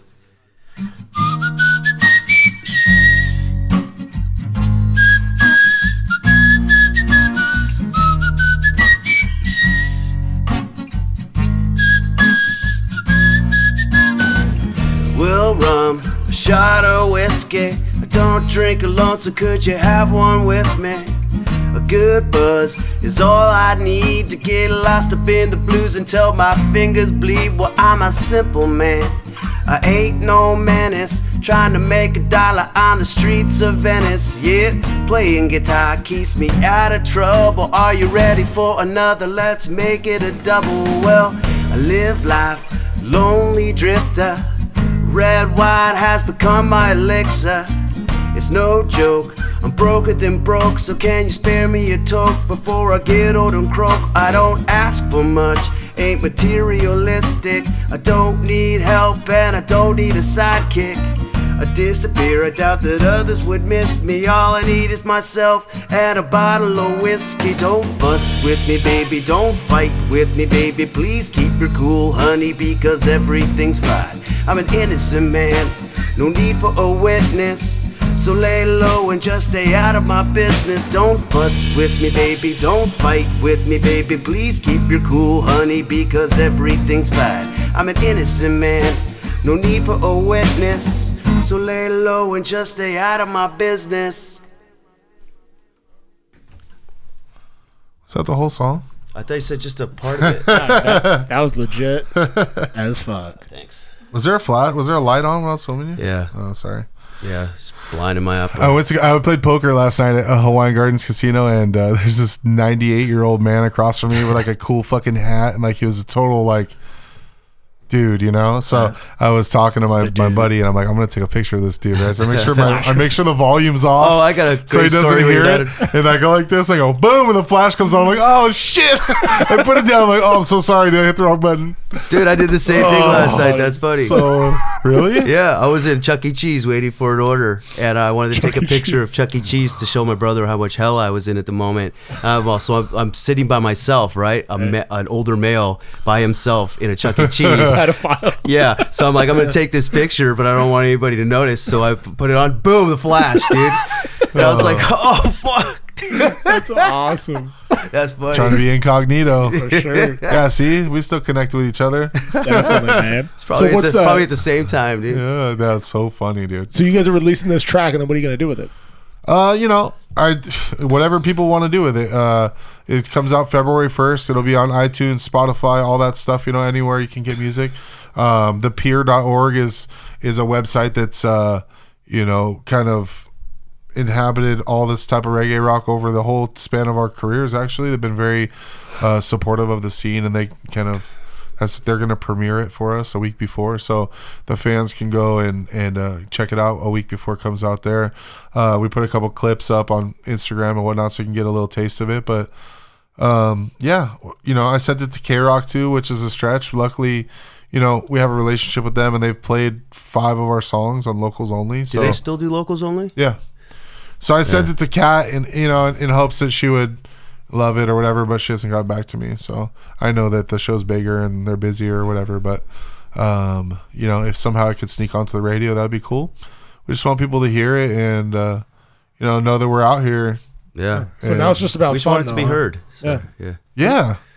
If you know, in Pat and myself and you know, Gilbert and Ian, whatever, we've had this conversation after practice, like, and this is kind of how it got in 2015 when we did the tour. Like, if it's not fun, I don't want to do it. Yeah. Like, I've done this since 2001. I've had a ton of fun. I've had a ton of heartache. I've had a ton of work. It's been a ton of work. At this point, we deserve to have fun. You know, like a show 10 years ago, I would have been like, yo, you got to give me $2,000 to play that, or we're not going to play it. I would do it now for $300, you know, just to go have fun. And it's a big show, you know, like, there's a lot less business now and more just fun. Bring it back to 01. For me, you know, like, that's how I feel. I can only assume how they feel. I mean, it costs money to go to rehearsal studios. It costs money to record. It costs money to leave your family and your work to practice. So it's not like we don't have anything to really invest, you know? Yeah. But so when we are doing that time together, we just want to have fun. And, yeah. You know, there should be less rules even than there are now. And I'm seeing it in a whole new light myself. Like, this will be the first time actually, like, going out and playing shows with, like, a clear head, which is interesting.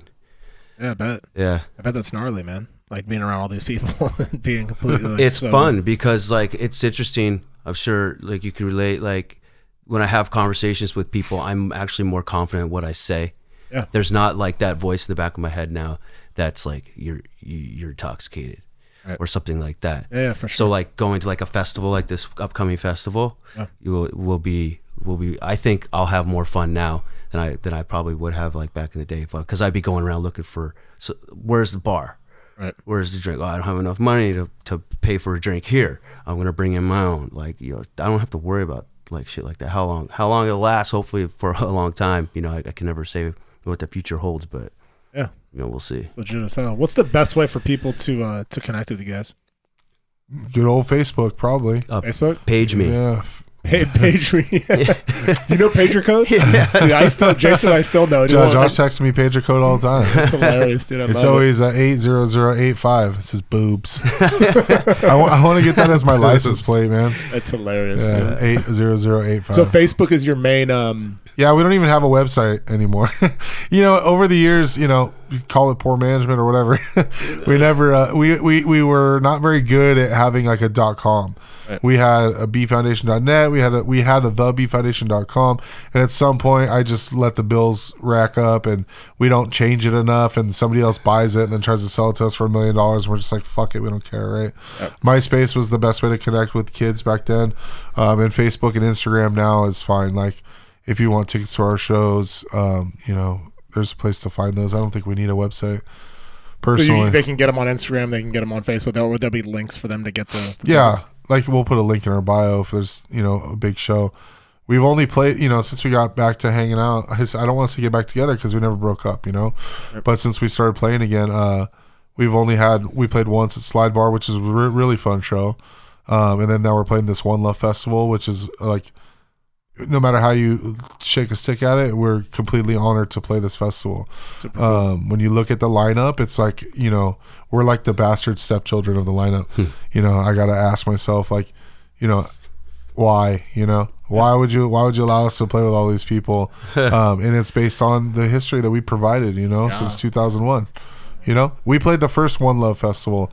And the guy who puts it on manages another band, right? So I hit him up randomly. Hey, like, if B Foundation's doing their thing, if you we could support this other band, let me know. We'd love to open up some shows. And he's all, cool, I'll send you a contract on Monday. And I was like, okay. And I'm pretty sure it was going to be an opening for this other band. And when I opened it up, it was for One Love. And I was like, oh shit. Sorry guys, it's not this other show that I thought. It's this huge festival. So you guys are all down for it? We don't have a choice. Yeah. For what? The One Love? The One Love? Nah. I don't want to play it. Yeah. I don't want to go chill at the Queen Mary and have fun on a Sunday afternoon. Yeah, that's the thing too. Is like we're one of the bottom bands right on the list. But way down. We're one of the and many more. But the thing is, if you look at this lineup, like every band is on it, dude. Like anyone who's anyone. The only band missing from this lineup is 311, in my opinion. Every other band is on there. Awesome. So like the smallest line that we're on is still big touring bands. Yeah. So we're blessed. I don't really like hashtag blessed that much in my life, but we are blessed to be a part of it, and we're gonna go do our shit, and we're gonna put 30 minutes together of the best B Foundation that there is, and we're gonna have a good time, Oh, yeah. And then I don't know what's gonna happen after that. I don't have to think about it anymore. That's another cool thing, like I don't have to. I was in an Uber when I reached out to the guy who put us on the festival, and I just like, let me reach out to this person. Like, I know a lot of people, and I could, if I wanted to book us on the tour, I could. If I wanted to, we can do whatever we want to do. Bro. If you need an agent, I'll be your agent. Thanks. I'll run your social media, dude, get you guys going. Yeah, I appreciate that. Yeah. Yeah. No, so I want to ask you guys a couple questions. I ask everybody that comes on the podcast. We suck at Instagram. Just that. I don't even have Instagram. We need to get that squared away, dude. I'm anti-social media. Are you? Watching too many documentaries. Big brother. So first question, I'm going to ask you like Jason first, and then Pat, you'll be next. It'll be the same question. But if you had one person that inspired you the most, man, in your life, person or book or whatever, it could be in life, it could be in music or whatever, but who would that person be, or what would that book be? You have time to think. And why? Well, I mean, kind of already know who you can go if you're ready. Who inspired me to? Yeah, is this about music? Or? It could be about anything. It could be life or music, But I think music would probably be the topic that. Well, obviously, Brad Knoll was a huge inspiration for me.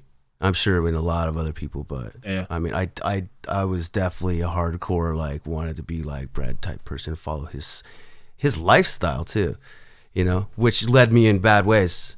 Yeah, I'm not saying like everything. So yeah. That's, following that, just drive me into music. Nice, dude.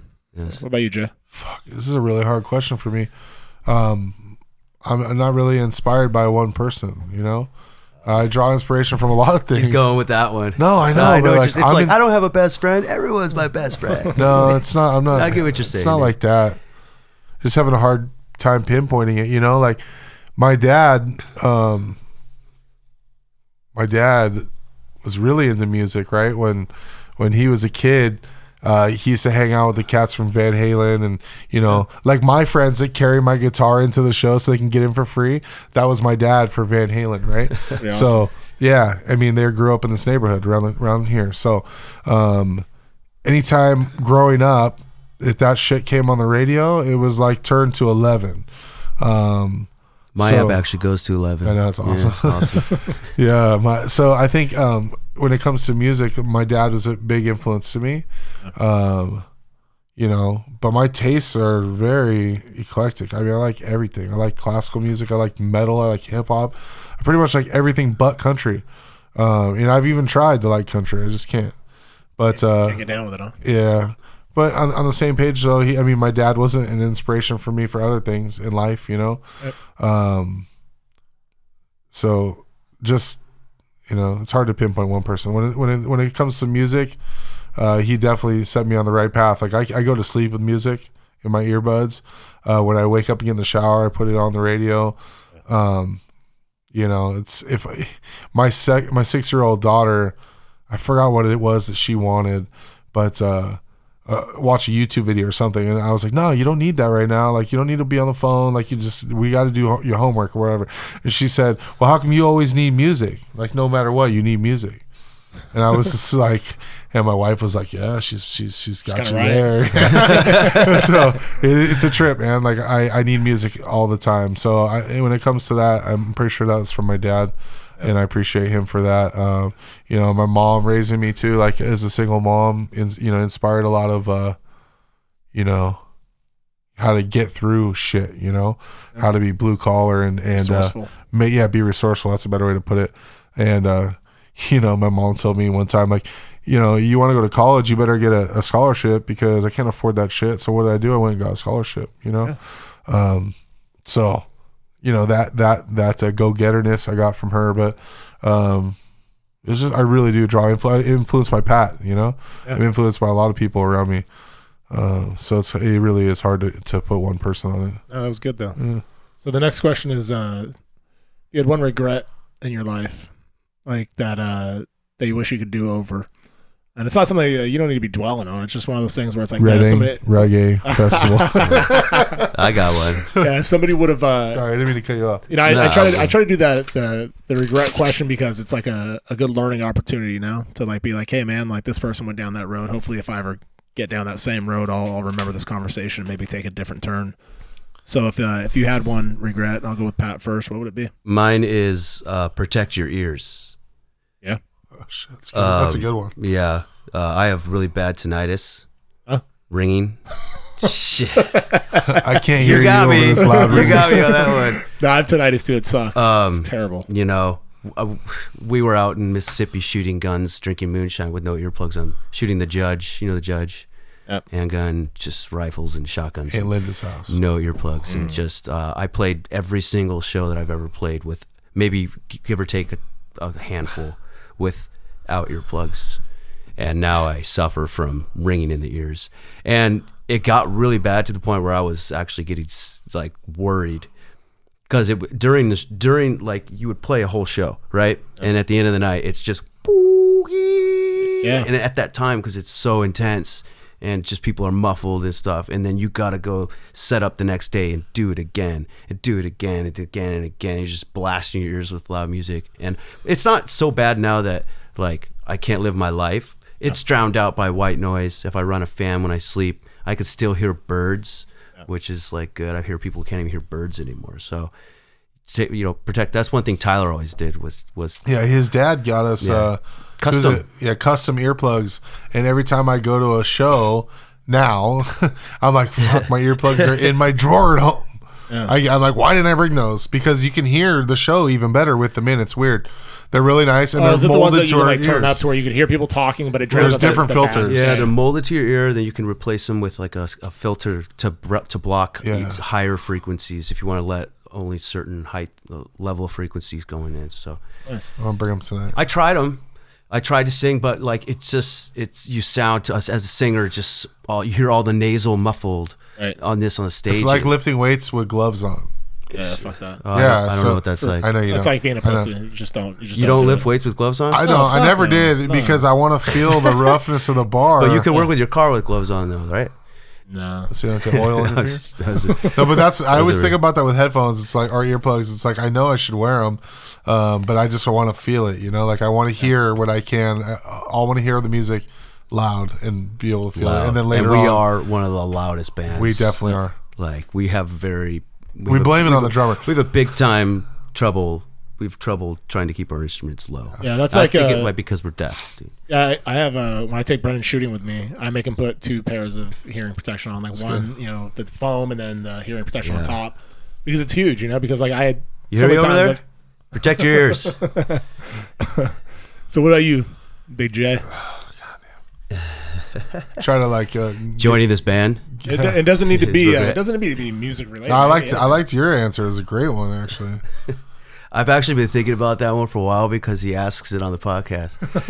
I was prepared for it. Cheater. we got a big backstory fan right here, Pat Stevenson. That's right. Do you give Pat credit on your podcast? For I have not audio? done that yet, but I'm gonna start doing that. So for people that are listening to this podcast, actually, Pat Stevenson is actually the one who edits all of my podcasts. So when It's I record gonna bleep them, me out. Yeah. This is just gonna be a me and Josh podcast That's here right. with a lot of like, sounds like there's supposed to be another guy in this, dude. so whenever I do my podcast, I record it and then I send it to Pat, and then Pat edits all the sound out and kind of gives me some pointers and tips on how to set my gain and all these other cool things that I know literally nothing about. So yeah, that's why it sounds so badass, because Pat's legit. I try. Yeah, thanks, brother. So what do you got, Jay? What's your biggest regret? Fuck.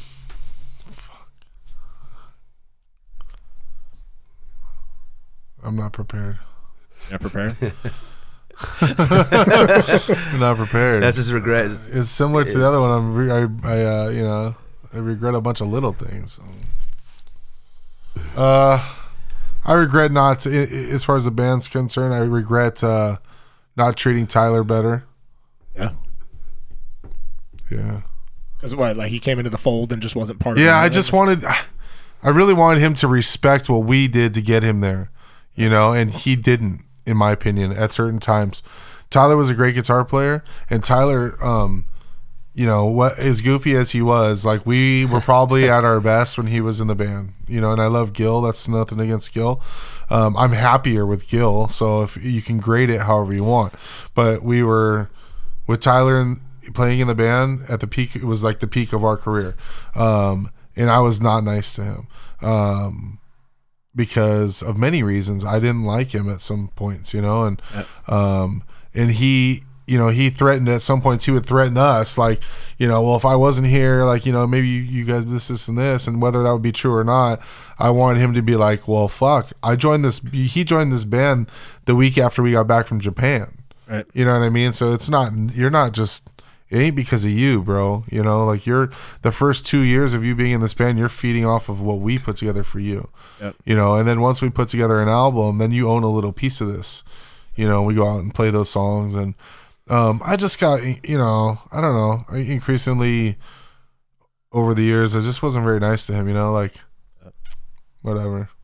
So as far as music's concerned, I regret that, you know, like, I don't want to say I regret, like, not continuing, like, when Joe quit, you know, like, I don't want to say I regret not calling Pat for a year or whatever, you know, because I think that we needed those times, you know, and I needed my kid to grow up. Pat, we needed to get our shit together outside of the B Foundation, because, you know, for those 7-8 years, we didn't have an opportunity to get our shit together.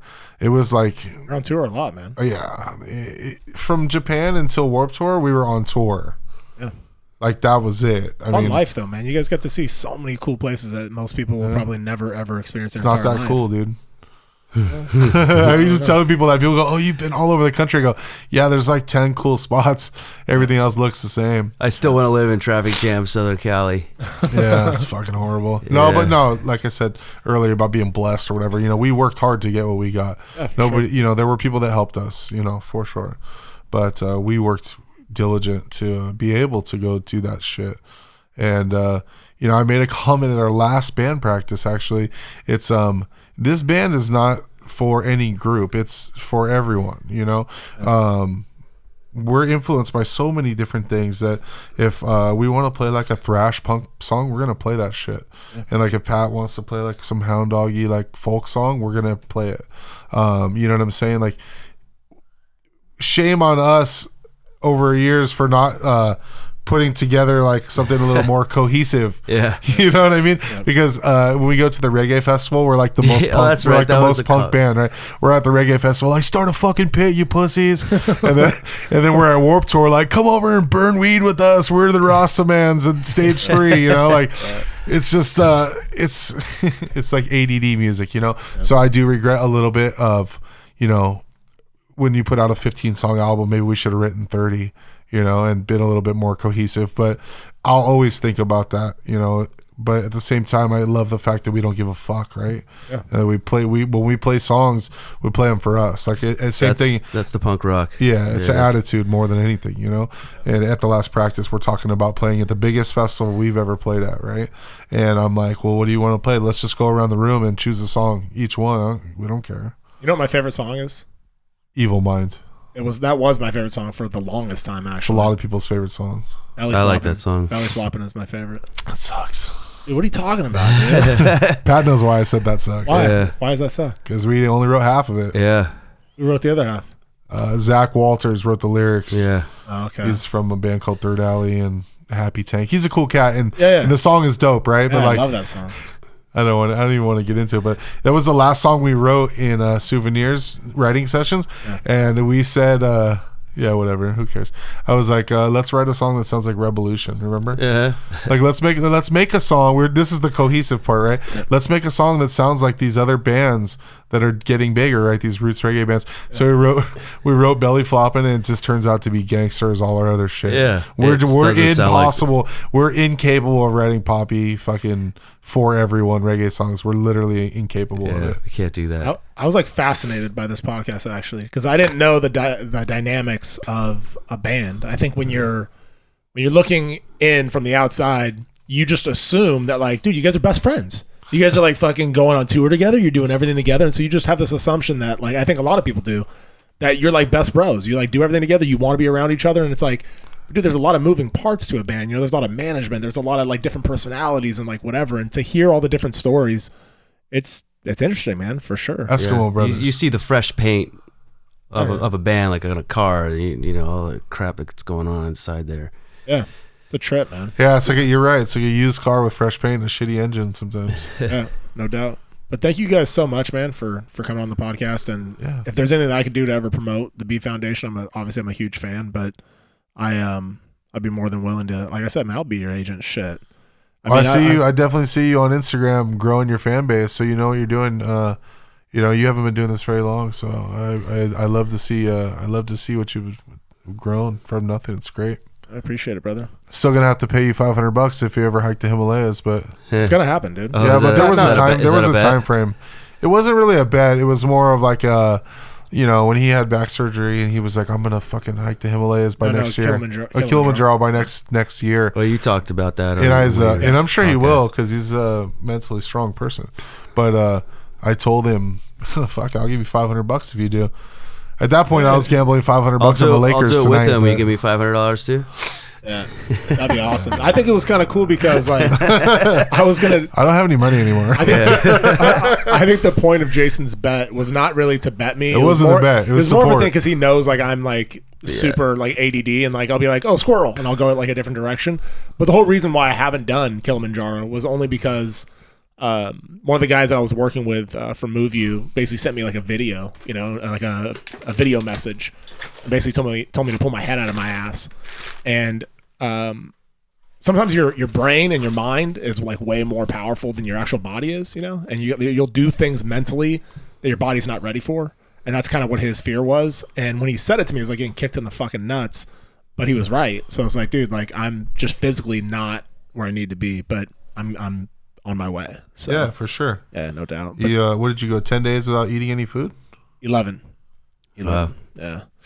11-day fast. I've been doing some intermittent fasting where you don't do anything but water or black coffee or tea. Yeah. From 10 p.m. till 2 p.m. I think 16 hours. Yeah.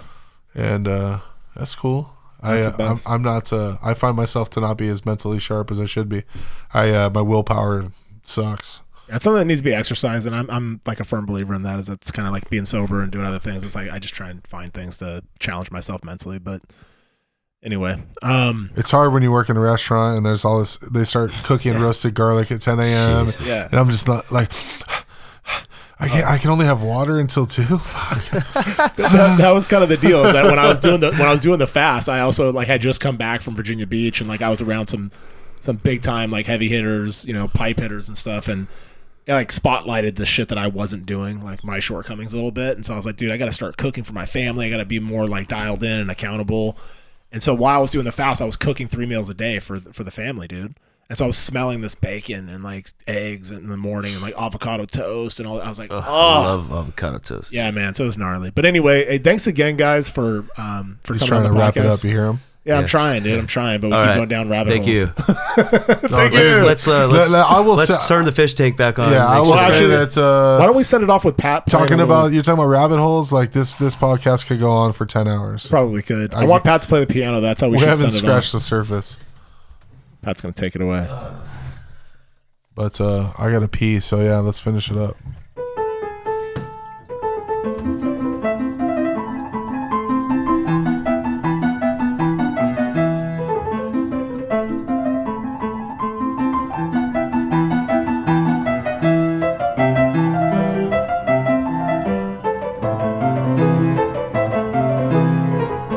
This podcast has been brought to you by Sweaty Nutsacks and Tacos. Thank you for listening to My Backstory. Stay motivated and stay connected off the show. Follow at my_backstory_ to be a part of the journey to recovery and to see where your story goes. Or visit us online at hereismybackstory.com.